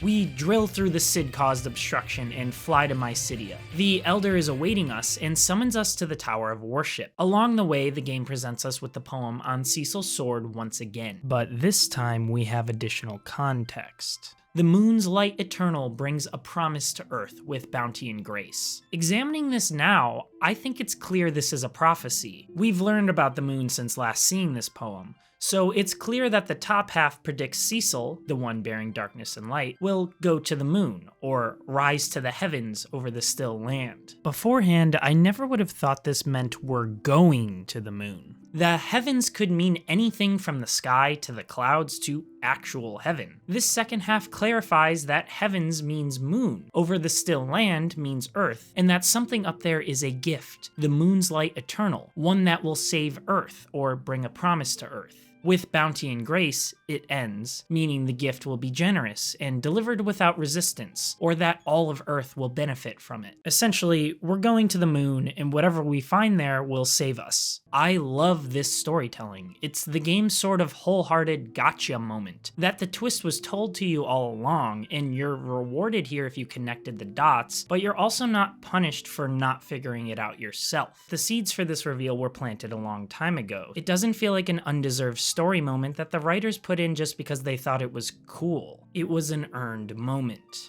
Up top the Tower of Worship, the Elder has us all pray to make the legend of the lunar whale come true. And we cut to a shaking ocean. The colors fade to a stormy haze as the lunar whale rises and a heroic theme plays.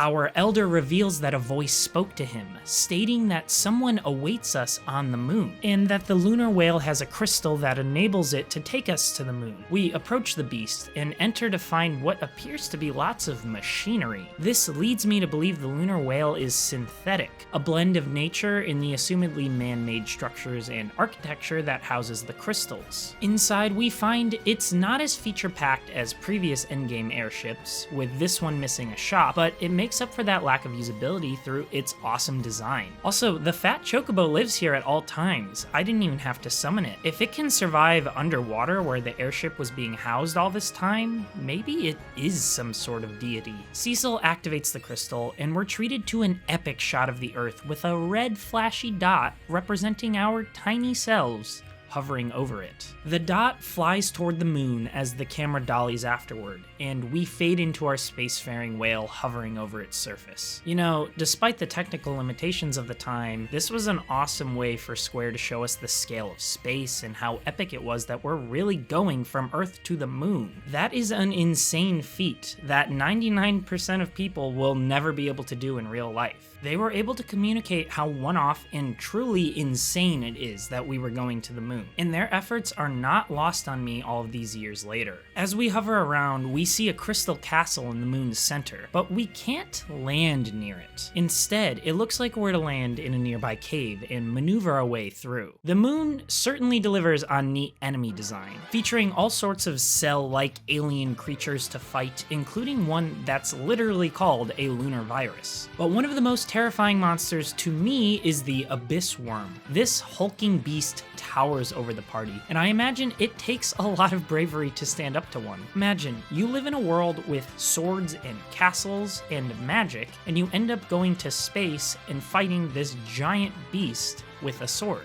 I'd personally be terrified, but it looks like our party can handle it. We eventually make our way through and learn that the place is called the Crystal Palace. We walk inside and see what looks like a pedestal for holding a crystal, but instead there's a throne there. As we approach, an old man's spirit hovers down. He introduces himself as Fuso Ya, and if you played this game for the first time anytime after 2011, you may have thought of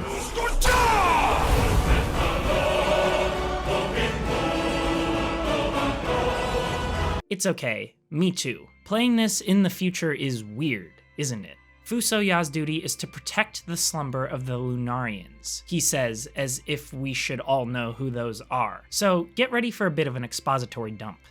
A long time ago, a planet between Mars and Jupiter was close to destruction, the inhabitants of which escaped through space to Earth. But since these entities were still evolving, they built the moon as a place to slumber and finish out their growth. That's right, in this world, the moon was not natural, it was built. Though there are 2 moons, so I guess one of them was natural, just not this one. Now I'm envisioning a bunch of aliens invading Earth and using a second moon as cover, which is just terrifying. But amongst these Lunarians was one who didn't want to rest. He wanted to raise Earth and build there fresh, crafting his own planet instead. Fortunately, was able to seal this evil Lunarian away with his dragonborn powers, and there he has remained in a deep sleep. Even so, this being was so powerful that he could still spread evil into corrupt people on Earth, forcing them to do his bidding even while he's imprisoned.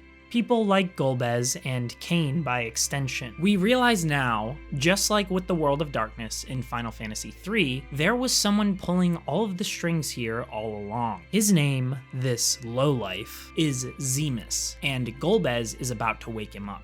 Golbez will use the crystals to activate a dimensional elevator in the Giant of Babel, 2 things we don't know anything about yet, but they're things he intends to destroy the world with, and that's what's important here. Fortunately for us, the other Lunarians believe that humanity is worth interacting with. In fact, they were resting here just until we're evolved enough to interact with. We also learn that Fusoya's brother, the decidedly less Skyrim-y Kluya, built the lunar whale, which is why it has moon powers. After all, Kluya loved visiting new worlds, and technologies such as the airship were thanks to his exploration. It's cool that we're learning about the airship's origins as well as the moon's origins. You could tell that with Final Fantasy IV, Square put a lot of thought into how everything was built in this world, and I really dig that. And while all of this is really neat and interesting, Fusoya then drops a narrative bomb on us, that Kluya fell in love with an Earthling and had 2 kids. Cecil is one of those kids, though he doesn't reveal the other. It all makes sense now. The voice that guided Cecil through his conversion to Paladin, it was the soul of his father. He infused us with the power needed to stop Zemus's plan. Even more exciting, Fusoya joins us as our 5th party member. He's going to come with us to enter the Tower of Babel and stop the Giant of Babel from reaching Earth. I've read online that Fusoya is considered the series' first non-human party member, and I guess that's true considering he's quite literally not from Earth or a human,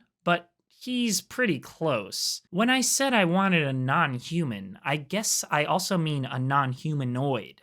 Like, imagine a dragon joining the group, or one of the hundreds of ridiculous enemy designs from these games. You telling me you don't want to fight alongside that Bois thing? And here's something pretty neat. Heading behind Fusoya's throne, we find 8 moon crystals that keep Zemus trapped away. Each of these crystals actually has something to share on the matter, stating how difficult it is to keep Zemus at bay, or how Zemus used Golbez to gather Earth's crystals for him. All in all, there's a lot of villainy going on here. Let's stop that villainy by returning to the tower to stop Golbez summoning the giant. We get into some battles on our way back to the lunar whale, and learn that Fusoya is a new job entirely, the Lunarian, and he has so much black and white magic in the same vein as Tella. His eyes also glow different colors while he's casting a spell. It's awesome, and combined with Rydia's summons, my party is packing a ton of power. The whale takes us back to Earth, and immediately Fusoya reveals that it's too late. The giant appears and begins wreaking havoc on the mainland.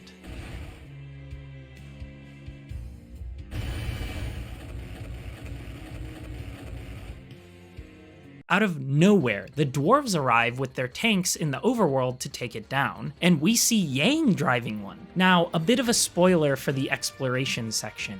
We actually end up finding Yang in one of the side dungeons that I didn't cover here. He's passed out and in the care of the Sylphs, a race we'll discuss when it's time. Point is, he's still alive, and I'm not super happy about it. I think it weakens this moment a bit, and it's even weirder if you didn't find Yang, so you assumed he was dead this whole time, but then he just appears at this vital moment. But again, I'll save all of that discussion for a later section. Sid arrives in an airship, as does the Elder, and surprisingly, the twins who were turned to stone. They claim that the Elder saved them, and this one I'm more okay with. The twins didn't technically die. We could interact with their stone forms right away, so it's not like the game pulled a fast one on us. It's another one of those examples where the reveal was planted so early on that this moment feels earned. It doesn't feel like an unfair twist. There were obviously ways to figure out that they very well might have survived being turned to stone, and such a fate is a little different than being blown up and somehow surviving like Sid's example was. Even Edward appears. Brave as ever, he's finally here to fight with us as he's always wanted. Our friends distract the Giant of Babel long enough for Sid to pick us up on his airship and bring us to the being's mouth. We enter and make our way to its heart. Along the way, I must admit, I'm avoiding a fair amount of battles as I feel like I'm probably over-leveled from doing the side content. We'll come back to this assumption later, but just be aware that I was really confident in my party at this point in the game. It's not long until we're interrupted by none other than Rubicante of all things. But that's not it. The other three lords somehow appear as well, a surprise I don't think anyone expected at the time, and we learn that their master Zemus gifted them with a second life, one they're using to try and mess up ours. Once again, an earned story moment. All of the lords talked about existing in some sort of afterlife after we ended them beforehand, and it only makes sense that Master Zemus can give them a second life from that afterlife. This is one thing I'm willing to slide on. In a really neat line,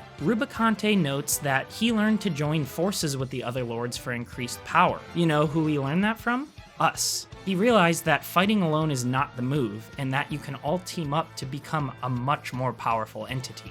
So, this does mean we're probably battling all four at once? That's what I assume, at least. However this fight's about to play out, the Fire Lord does the honorable thing and heals us up beforehand, and we begin. Fortunately, I was half wrong. We are fighting all the lords at once, but only one at a time instead of all four being out on the field at the same time. We fight them in order of appearance, though these fights aren't much different from the individual ones throughout the game in terms of moveset. They're just a lot tougher now and do a lot more damage. I make it through on my first try, largely thanks to Fusoya and his full life spell that fully revives party members with full health, as well as his flare and meteor spells. Unfortunately, in the case of Rubicante, meteor heals him for 9,999 HP, which makes sense in retrospect because he's a fire lord, but flare does work on him, which is even weirder. Otherwise, we've gone over this fight before, and while these are repeated enemies, I think in this new context, their use is alright. It's justified from a story purpose due to Rubicante learning from our party that fighting together is better than alone, and Zemus certainly has the power to give them both a second chance. And in case you are angry at this repeated fight, don't worry. The CPU fight I described earlier is right after this, and I think this is a cool mix of fights, as one is a more typical challenge with some tactics sprinkled in, while the other is wholly tactical. It's good stuff from a gameplay perspective because it challenges all types of players, and good stuff from a story perspective because it really ups the stakes, and we are near the end of the game, so those stakes should be pretty high. Your reward for all of this? Some juicy lore.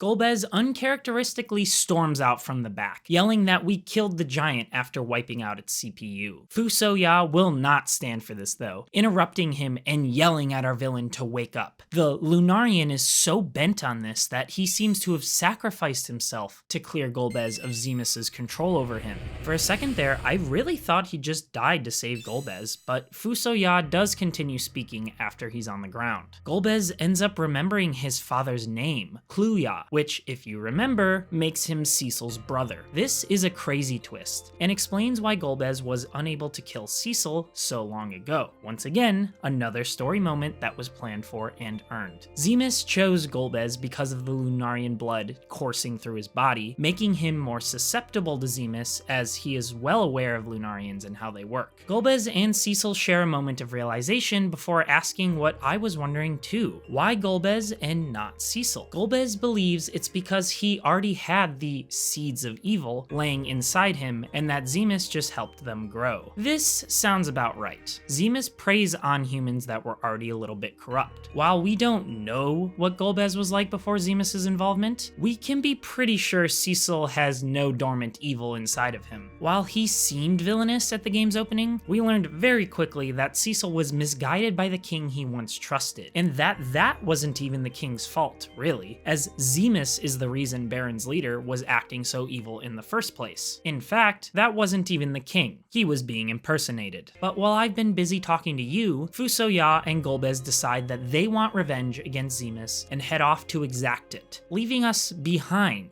for some reason. This is a bit funny considering that the Elemental Lords just learned that banding together makes them the most powerful, and our party should have pulled that message from there, but they didn't. So now we've lost our brother and our powerful mage. Cecil is understandably confused, but while the party tries getting him to chase Golbez, the giant begins to explode.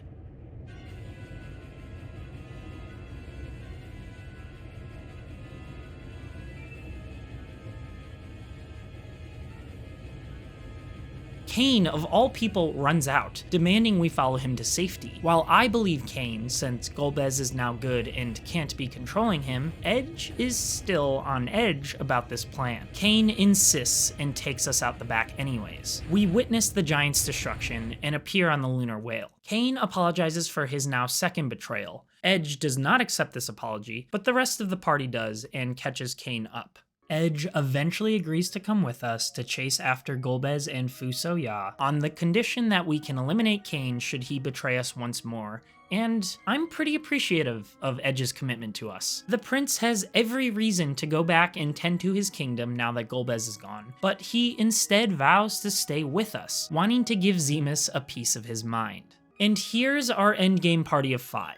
A paladin, a white mage, a summoner, a ninja, and a dragoon. A good spread of skills, if I do say so myself. I've seen people complain that the series shifted away from job customization with 4, preferring the options offered by 1, 2, and 3. And I could see that to a degree. This endgame party is all I get now, and any other jobs are inaccessible. Maybe I want 4 red mages and a warrior, or 5 ninjas. I think in an alternate world, this would have been a super interesting path for the Final Fantasy games to take. But as I said before, at the end of the day, I prefer the storytelling strengths that set jobs bring with. Now it's time to follow these job-stuck characters to the moon, but not without a weird moment. Cecil kicks Rydia and Rosa off, claiming that he can't put them in any more danger. At this point in the story, I don't get this. Rosa and Rydia are both incredibly powerful, and there's been no hesitation around bringing them along before, including going to the freaking moon, so why is Cecil suddenly scared for their safety? I don't think he's ever shown a characteristic like this before, and it feels out of place. And after we set off, land on the moon, and try to leave the ship, Rydia and Rosa appear in there less than 2 minutes later as they hid out in the stairwell. Rosa says she wants to be with Cecil forever and never separate, and Cecil says he'll protect her with his life. I feel like those feelings were already implied. This conversation was kind of pointless. I don't know, was this a weird attempt to have like an action movie final moment between the main dude and his girlfriend to generate that endgame chemistry before the final section? Either way, I wasn't feeling it. This moment was unnecessary for me at this point. That aside, I end up doing a little more side content, including a dungeon on the moon that grants me a powerful summon in Bahamut. So while past me is doing that, the present you and I are going to skip ahead to the final story section of the game. We head back through the moon tunnels to the Crystal Palace, a path we have to take every single time, mind you, and go inside. The crystals allow us through to the moon's core, and the game's final dungeon, the Lunar Subterrane, I think is how you say it. In Final Fantasy III, the last dungeon is a 12-floor romp that you can't save during, meaning you're doing everything possible to keep your team alive without wasting magic or items, and remember, there were no ethers in that game, so you really had to be careful with your magic. With Final Fantasy IV, they learned from that challenge and made things a little easier. While this dungeon is still a long and challenging endgame mission, it provides a save point a little before the final boss to make things more bearable. terrible, but it doesn't make things easy. Like many of you out there, I like to loot everything, and here there are tons of powerful enemies guarding chests and some of the game's best weapons like Murasame, a great katana for Edge's arsenal. As for enemies, the behemoth is the most devastating. This creature does a worrying amount of damage with every hit, and a lot of Rydia's more useful summons are weaker against it. Plus, I don't want to be using all of her magic on regular battles, something that also applies to Rosa with her healing magic. As you can see, this first behemoth we encounter all but wrecked my party, with Kane surviving purely due to his jump ability, until it gets him too. Granted, this is technically an optional enemy for now, but they start popping up later in the dungeon, so I might as well figure this out as early as possible. My new plan to take these things down is for Rosa to be on almost permanent heals, have Kane jump, have Cecil and Edge attack, and I bite the bullet with Rydia's magic points and have her use our newly acquired Bahamut summon. It works, and this becomes the permanent strategy for me against these things from now on. I also run into this hilarious enemy, the Lil Murderer. This dude starts the battle by scanning himself, revealing his 12,000 HP and a weakness to lightning. But he tricks us, claiming to repay us twofold and cast haste on himself. I'm terrified as to what that means, but fortunately we beat him before I find out. Unfortunately, I never end up finding out what he ends up doing, because each battle afterward is only easier and I kill him before anything happens, so I'll take that. Then we've got this dude Ahriman, a flying Mike Wazowski that opens by casting Doom on various party members, which I already don't like, and even worse is this altered form of it called Plague, which guards the Holy Lance weapon. This one opens by casting Doom on every party member and follows up with Haste, making the Doom countdown go significantly faster, my heart rate increasing in parallel. I can't cure Doom, so I use Rydia's most powerful summons yet again to take it down. Damn, this dungeon is trying me.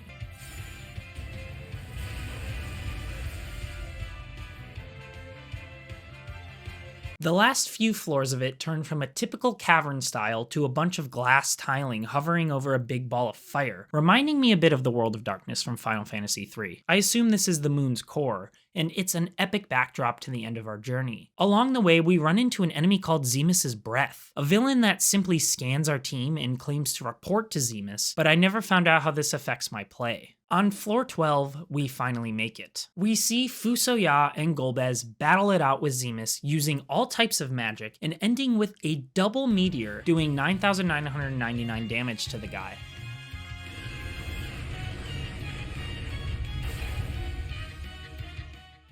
But of course, nothing is that easy. The body dies, but the spirit lives on, Zemus says after killing him, which I feel is pretty self-explanatory. Fusoya and Golbez celebrate, and even Edge joins in. But of course, no one here is heeding the last words of a potentially world-ending entity. Zemus's body contorts into the hatred of Zemus, calling itself Zeromus and taking our party down with it. Apparently, Zemus's death caused his hatred to grow stronger. Fusoya and Golbez quickly return to battle with Meteor, but the spell ends up healing our wannabe lord rather than damaging him. Zeromus then verbally attacks Golbez, claiming that not even the crystal can resolve him of his previous sins. He then casts Meteor back on our heroes before inviting us all to hell. But back on Earth, all of our friends sense that something is amiss.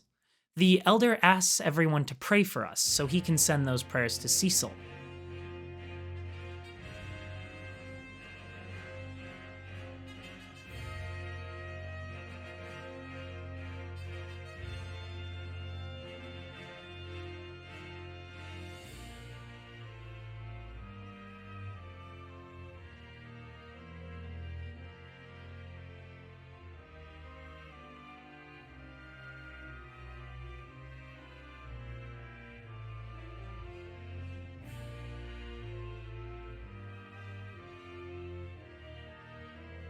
It works. Our hero rises. He grabs the crystal from Golbez and enters battle with Zeromus.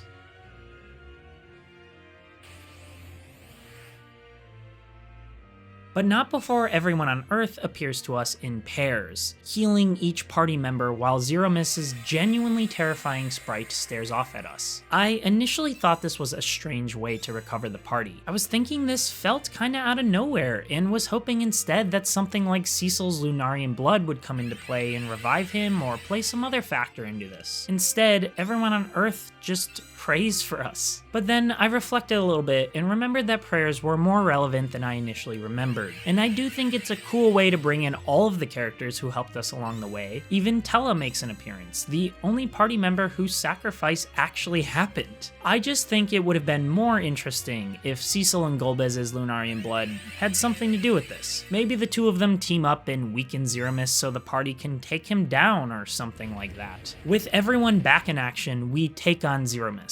Except all of my attacks miss, and he uses a time distortion skill that does nothing over and over again until I remember Golbez's instruction to use the crystal. We do, and Zero Miss reveals its true form, one much more disgusting than his previous one.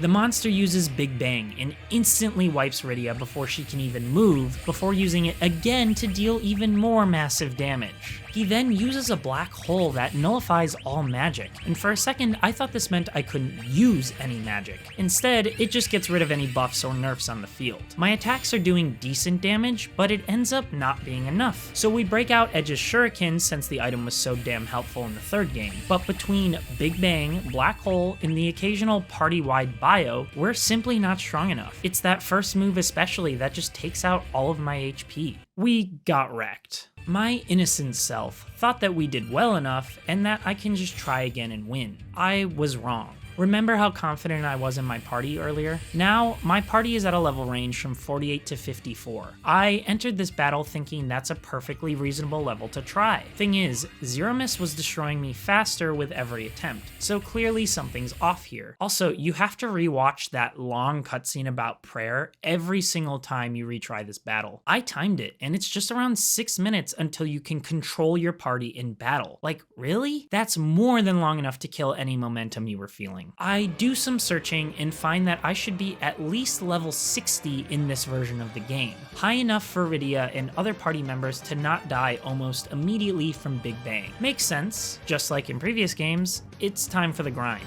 Since there's a save point before the glass panel area, and since I can use a cottage there to restore my HP and MP, I sit around there to grind until Kain is level 60, Rydia 55, Cecil 57, Rosa 56, and Edge 56. Thinking I can get by with the party a little below my target level because I'm feeling ambitious. One long cutscene later, and I'm still wrecked immediately, which serves me right for being lazy. To inject some freshness into my grinding, I head back and find any chests or weapons I missed and end up discovering Ragnarok, a mega powerful sword for Cecil that will hopefully make my experience a little easier. This was after a battle with Dark Bahamut. I also make a pit stop at the shop on the moon that sells rare items like an elixir, since I have so much money from these hours of grinding. I then head back down the palace and continue the grind until everyone is 60 and above except for Rydia, who is level 59. Let's see what happens here. Immediately, I have Kain jump, Edge throw a shuriken, and Rosa use Curaja. Unfortunately, she uses it before Zero Miss even attacks, which is partly my fault since I've prioritized speeding through these menus. My entire party gets a turn here before Big Bang, with Rydia even getting a summon off before her and Edge are instantly killed with Big Bang. That said, I've read that it's okay if Rydia dies as long as you can keep the others alive. And right now, with Kain and Cecil doing massive damage while we all tank Big Bang,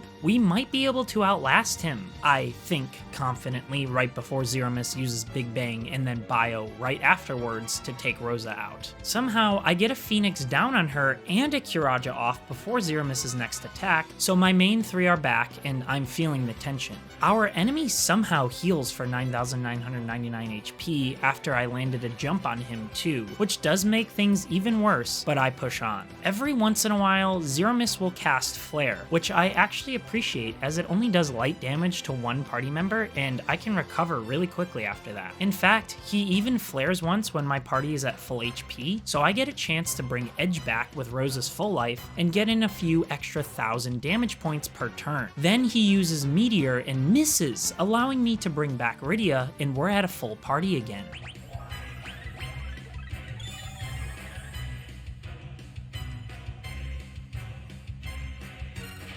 Cecil lands another blow, and we did it! Zero Miss starts to evaporate. During his dramatic breakdown, notice this awesome background. We're fighting in some hyperspace tunnel with what I assume to be the moon's core way out there in the back. The active time battle system makes it harder to appreciate these arenas since I'm so focused on combat, but this is a neat view as a reward for my victory. Zero Miss's final words state that as long as evil exists in the hearts of the living, he will not perish. I want to go a little more into this during the themes discussion later on in the video, so we'll leave that for now. Our friends congratulate us on our victory, with Fusoya even musing that Earthlings may have evolved past the Lunarians already. However, Cain is bothered by Zero Miss's last words, even as Fusoya tries to reassure him, stating that as long as there's good, there will be evil, even though our good defeated his evil. And to be fair, if Cain was so easily controlled by Golbez, he must have some evil inside as well. Edge interrupts them, stating that there's nothing to pondering such abstract concepts. Rydia hilariously claps back, saying she's surprised he didn't fall under their control, since he must have enough evil inside as well. A nice bit of levity after all the heavy discussion. We decide to return home, but Golbez asks to go with Fusoya to meet his father's people. Our Lunarian agrees, as long as Golbez is ready for a long sleep. But before he leaves, Golbez asks Cecil a vital question. Has the Paladin forgiven his brother's actions? Cecil is speechless, which Golbez takes as a no. However, our friends don't allow these siblings to part without making up, and demand that Cecil mend things before they separate. Thankfully, Cecil relents and wishes his brother a goodbye.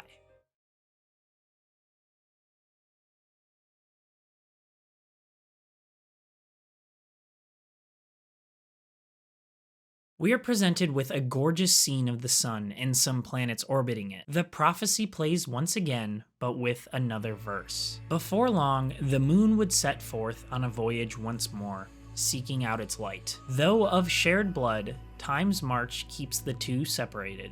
One on Earth, one on the moon.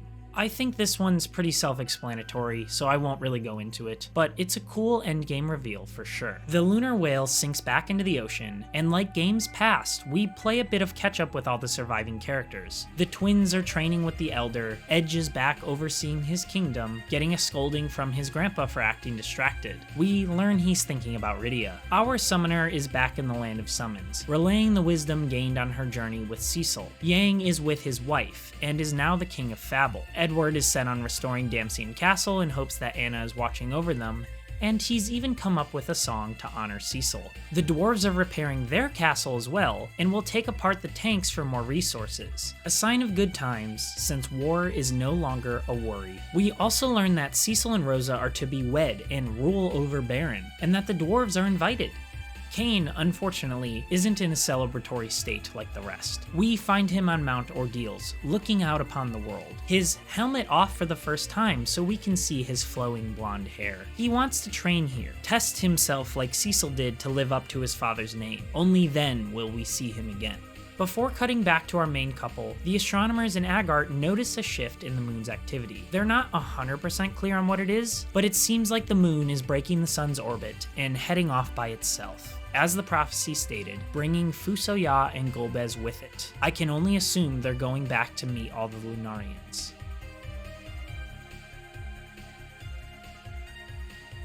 And finally, we're with Cecil and Rosa. Cecil believes he heard Golbez's voice just as the moon left, but Sid barges in to get them moving. It is their wedding day after all. Cecil does end up getting a moment alone after this though, and parses his thoughts. He realizes it was his brother saying, "so long."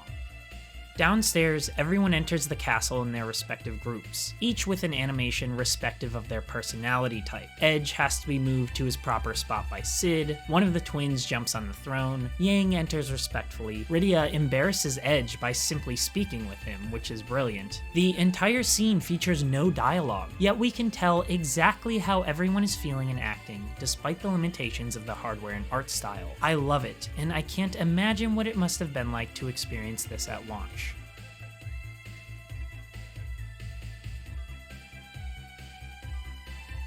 We then end with a thank you note from the development team. I'll get into the thematic exploration of this game in a second, but I just want to say that this was a really cool game. I can totally see why this is where the series really took off and began to resonate with people all around the world, why this is even some people's favorite game in the series. And while the previous titles are nothing to be ashamed of, Final Fantasy IV is a significant step up. I don't agree with some of the more minor story decisions, and I think that the fates of some characters could have been handled differently, but it was overall quite enjoyable. In that interview with IGN, Tokita revealed his desire to make 4 a culmination of preceding titles, retaining all of their best storytelling aspects. He says, Golbez as a reflection of the 4 fiends from FF1, the focus on the meeting and parting of friends and the story-driven nature of FF2, the characters and abilities that follow the jobs introduced in FF3. These are just some of the wonderful aspects. Furthermore, we expressed a sense of scale that was unprecedented through its visuals, heading deep underground all the way to the moon, and we feel like this helped shape the image of Final Fantasy as we see it today. I'd say they successfully merged each game's best storytelling strengths. The villains were memorable and quite involved, there were great story justifications for most of the members leaving and rejoining the party, and the job variety was great. He's also right about this game shaping the image of Final Fantasy. This was the first Final Fantasy with some sci-fi elements, more or less, with the inclusion of space travel and somewhat advanced technology such as tanks in an otherwise traditionally medieval setting.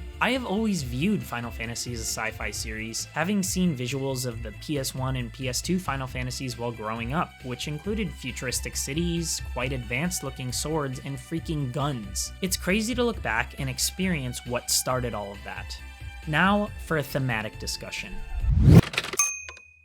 To me, Final Fantasy IV's main themes are redemption, friendship, love, and forgiveness. The game's characters are continually surprising us. Cecil's shift from supporting evil to wholesome good, Golbez's hesitation when he could have killed Cecil, Kane's betrayal, his turn to good, his subsequent betrayal, and the final shift back towards good. I could go on. However, nearly every arc ends in the character's redemption in someone else's eyes, especially Cecil. Their fault or not, Kane and Cecil essentially ruin Rydia's life by razing her town and murdering her mother, but through their actions following, Rydia forgives them. Cecil is redeemed in the Mysidian's eyes after his conversion into a paladin, then, when he has finally paid his debts, it's Cecil's turn to forgive those who've wronged him. He forgives Kane for holding his beloved captive. Remember, Kane had said some of his brain was still there, yet Cecil still came to terms with it. He forgives Golbez for almost destroying the world. We could argue all day if any of these characters deserved redemption, as the game often challenges us to empathize with characters that showcase both good and evil, but at the end of the day, it was Zemus's fault that any of this happened. Through his own experience with redemption, Cecil believed these characters earned redemption, and that's what matters. That said,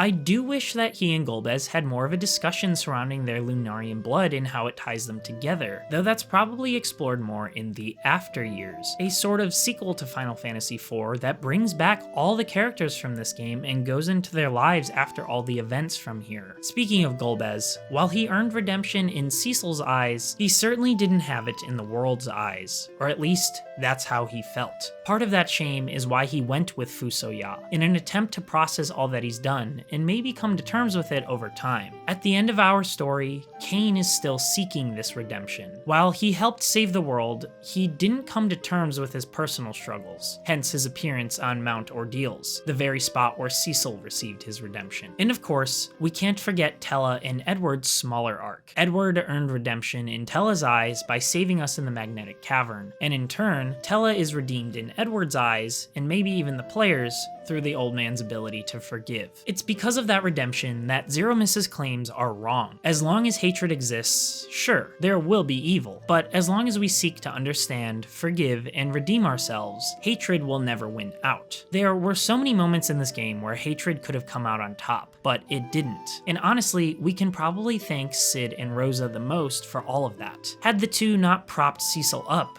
he never would have had the strength to question the king and seek redemption for his actions. And if not for his friend's encouragement, he wouldn't have spoken his final words to Golbez at the game's end. That's where love and friendship come into play. Part of redemption comes from wanting to be better, and who inspires us to be better more than friends and our loved ones? At the same time, how can anyone feel redemption if not for their loved one's forgiveness? And as an extension of that, how can that love and forgiveness stretch to strangers and even our enemies? One of Final Fantasy IV's strengths is exploring these answers not just through story and character interactions, but through gameplay. For the majority of the game, you're with a party of at least 3 or more, bantering with one another and keeping each other straight. So it's no accident that when Cecil is finally alone, he's forced to deal with the consequences of his lowest moment, his attack on Mysidia. It's when he's alone that he has to face the Elder, the twins, and the townspeople. There, he has to rely on instinct and his morals to do what's right.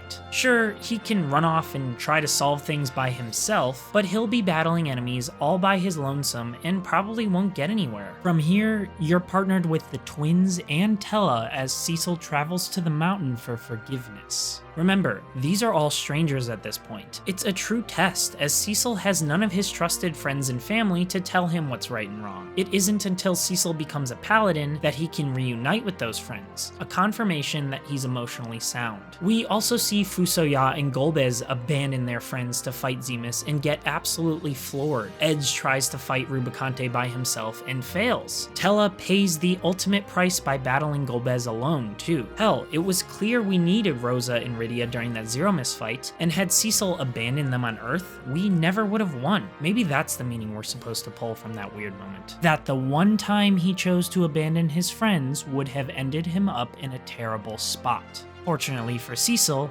Rydia and Rosa already knew this and made up for his lack of awareness.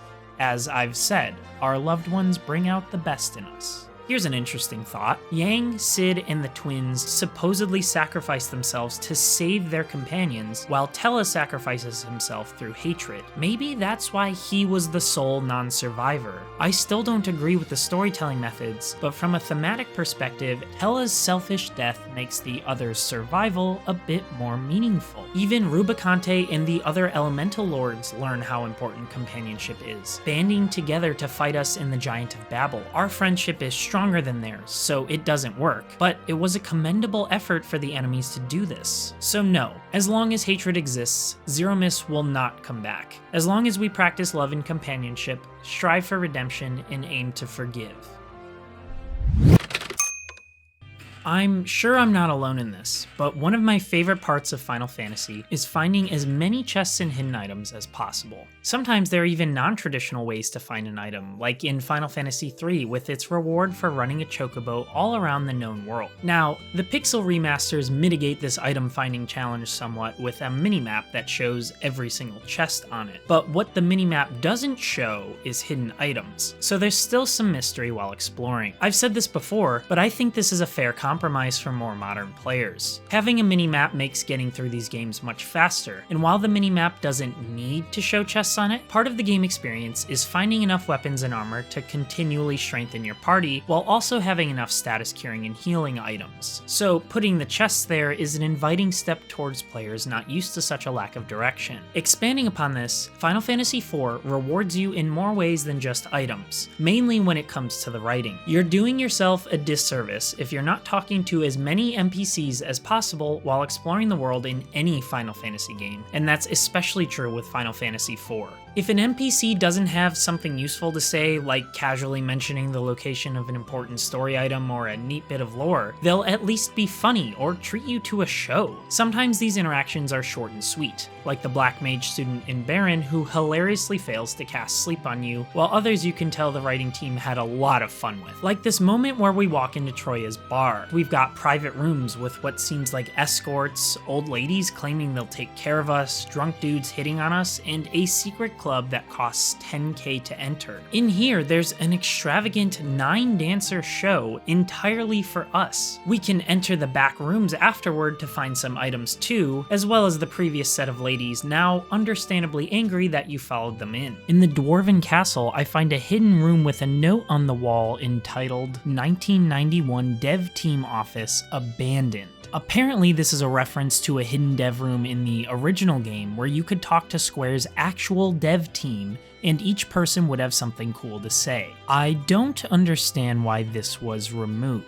Possibly some legal reason, but at least they kept some sort of reference to it. Or this new character, Namingway, who allows you to change the name of anyone in your party, which is hilarious plot-wise. He hides in specific spots all over the world and off of it. You can find him hidden in a house, vibing in the underworld, or even hanging out on the moon. Here you even find out the history behind the Namingways. Of course, we've also got all of the noteworthy moments I mentioned earlier, like the Mysidians being mean to Cecil upon his return, among many others. Wonderful writing aside, Final Fantasy IV delivers a decent amount of side content from a gameplay perspective, even if this version is missing a lot of neat content updates that the PSP, DS, and other remakes got. One of the more notable sections is the Cave of Summons, a neat dungeon where most of the floor is lava and constantly burns you. Considering there was a dungeon like this in the first game, I had figured you had to take the burn and deal with it, but nope.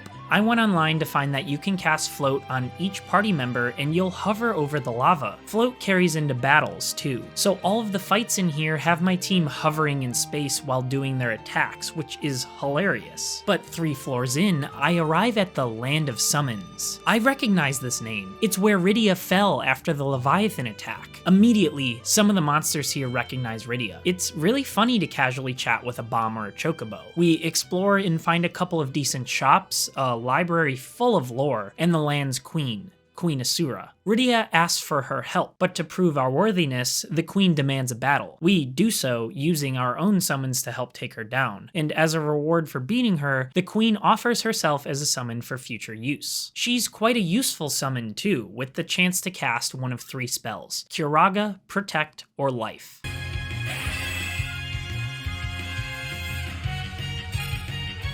Next, we battle the king, who's way easier to get rid of, and find out that he's Leviathan. After beating him, we're granted the Leviathan summon, which casts Tsunami. I do wonder if this king, the Leviathan, is the Leviathan that took our ship down then. I had never found a place where this is explained anymore in-game, but it's certainly something interesting to think about. After earning both Asura and the Leviathan summons, you can head back to Baron and fight the old king, Odin, for another summon. His summon has a chance of instantly destroying an enemy. I did find this in the post-game though, so I didn't really have a chance to use him effectively, but it is a cool find. While in the Land of Summons, you may find a rat tail. This item can be brought back to a cave near Mithril, where you'll find a miniaturized person demanding the item. In return, he provides adamantite, which you can then bring to a spot in the underworld's southeast corner, Cuckle's Smithy. Here, the smith will craft the powerful Excalibur weapon for Paladin Cecil, one of the best weapons in the game and one that's great to have when battling on the moon. The other underworld dungeon is the Sylvan Cave, a space with poisonous floors instead of lava. This one is much harder to get through than the Cave of Summons, specifically because of the Malboro enemy. The Malboro is a 1,000-eyed plant mouth that casts Bad Breath, a spell that inflicts tons of status effects like Pig, Mini, and Toad, meaning my character is suddenly a confused tiny frog that's unable to cast spells. This game has some ridiculous visuals at times. Fighting one Malboro is bearable, but 2 or more becomes way more difficult. I ran into so many of these that I just started fleeing from battles. And it doesn't help that I got to this section right after Cain betrayed us for a second time, so I only had 4 party members. What an unreal enemy type. While not nearly as difficult, there's also the hilarious Bog Witch with her army of tiny toads that she'll keep re-summoning if they die. 3 floors into this dungeon is a random house full of sylphs that don't seem to like humans very much. But you know what they have? Yang of all things, hidden at the bottom of this side dungeon. This is where he is before appearing to fight the Giant of Babel in the tank. The sylphs have been taking care of the monk, who seems to be comatose right now. I don't end up doing this because I don't care for Yang very much, but apparently you can head back to the surface and grab a frying pan from his wife, bring it back down, and bash him with it to wake him up. It's hilarious. He won't come with us afterward, as the sylphs force him to remain resting, but doing this does provide us a sylph summon for Rydia, which sounds like a worthy reward. This is also missable content, as Yang obviously recovers for that big battle. So if players don't do this side dungeon until the end game, I assume they won't be able to grab this summon. I wonder what happens if you do it then. Do you just find a house full of sylphs and earn no reward? That would feel kind of bad. I wonder how often this happened to a ton of kids who played the game when it came out. Hardcore players will know about the 4 random summons you can acquire through enemy drops. Thing is, these summons have an insanely low drop rate. It might take hours of grinding the same enemy just to get them. What's funny is, these summons aren't even that good, but they're required for completionists. I do like completing games, but I wasn't feeling that grind with this one. Maybe on the PlayStation 5 release of the Pixel remasters, I'll feel compelled to go for the platinum. There are smaller, funnier things you might notice too, like bringing the hovercraft underground and riding it around because it's fun, or learning that the dwarves in this southern underworld town say howdy ho instead of lally ho, which the dwarves under King Jiat's rule say. Nothing here feels low effort. Every conversation you have, every hidden spot you uncover, it's all thoughtful or funny or heartfelt, and it's just one of the many ways you can tell that Square put a lot of love into this game. And throughout all of this, you can always try to clear the bestiary, a list of all the game's beasts with some information on each. You won't fill the bestiary by just going through the main content. There are some enemies that only appear in a few squares in a specific spot in the underworld, for instance. Again, not something I went for on my playthrough, but I love when games have secret content like this. Moments that, before the inception of internet guides, players would take months to uncover. And even then, who knows if that secret spot you heard of from your friend actually works? The only way to find out was to do it yourself. As is the case with many aspects of these 4 games, I hope the focus on fun side content only grows as the series goes on. I never get tired of finding new secrets and things to do in video games.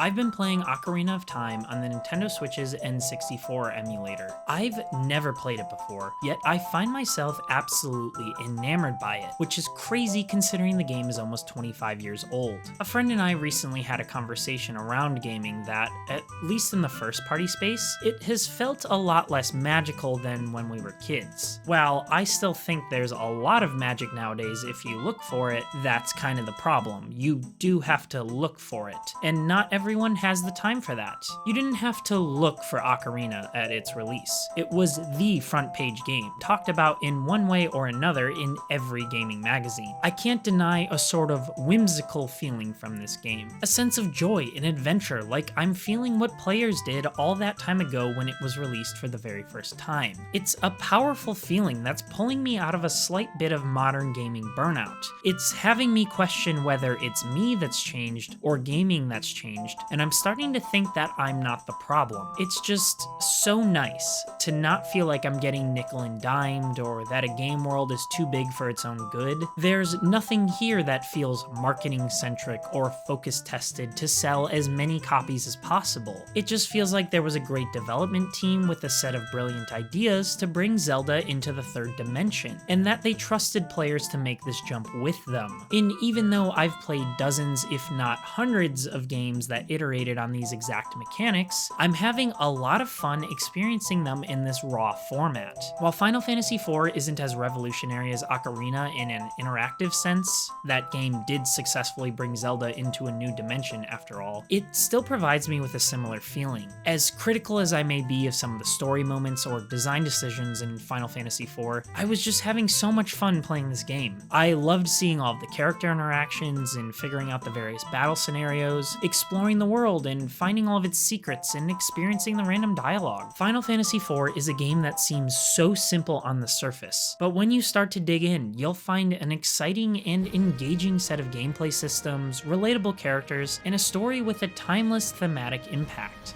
These feelings culminated in a sense of relief, realizing that despite my lifelong struggle with ADHD, despite gaming's modern sensibilities, and despite my more critical view on the world since my childhood, that games can still evoke these wonderful feelings in me. Don't get me wrong, I don't hate modern games in any sense, but I think you'd be hard-pressed to deny there's something in the air in the big budget space nowadays, with games feeling all too similar or padded out or what have you. Regardless of the reason, something has changed. So many of you surely have nostalgic feelings towards Final Fantasy IV. It may have been your first JRPG, it could have bonded you and your family members, or a friend, or maybe it was the first time that you've experienced a story quite like this in a game. No matter what the reason is, this is a game that struck a chord with so many people for so many reasons, and I appreciate that over 3 decades later, it can do the same for me for my own modern reasons. If that's not a sign of something special, I don't know what is. Thank you all for watching.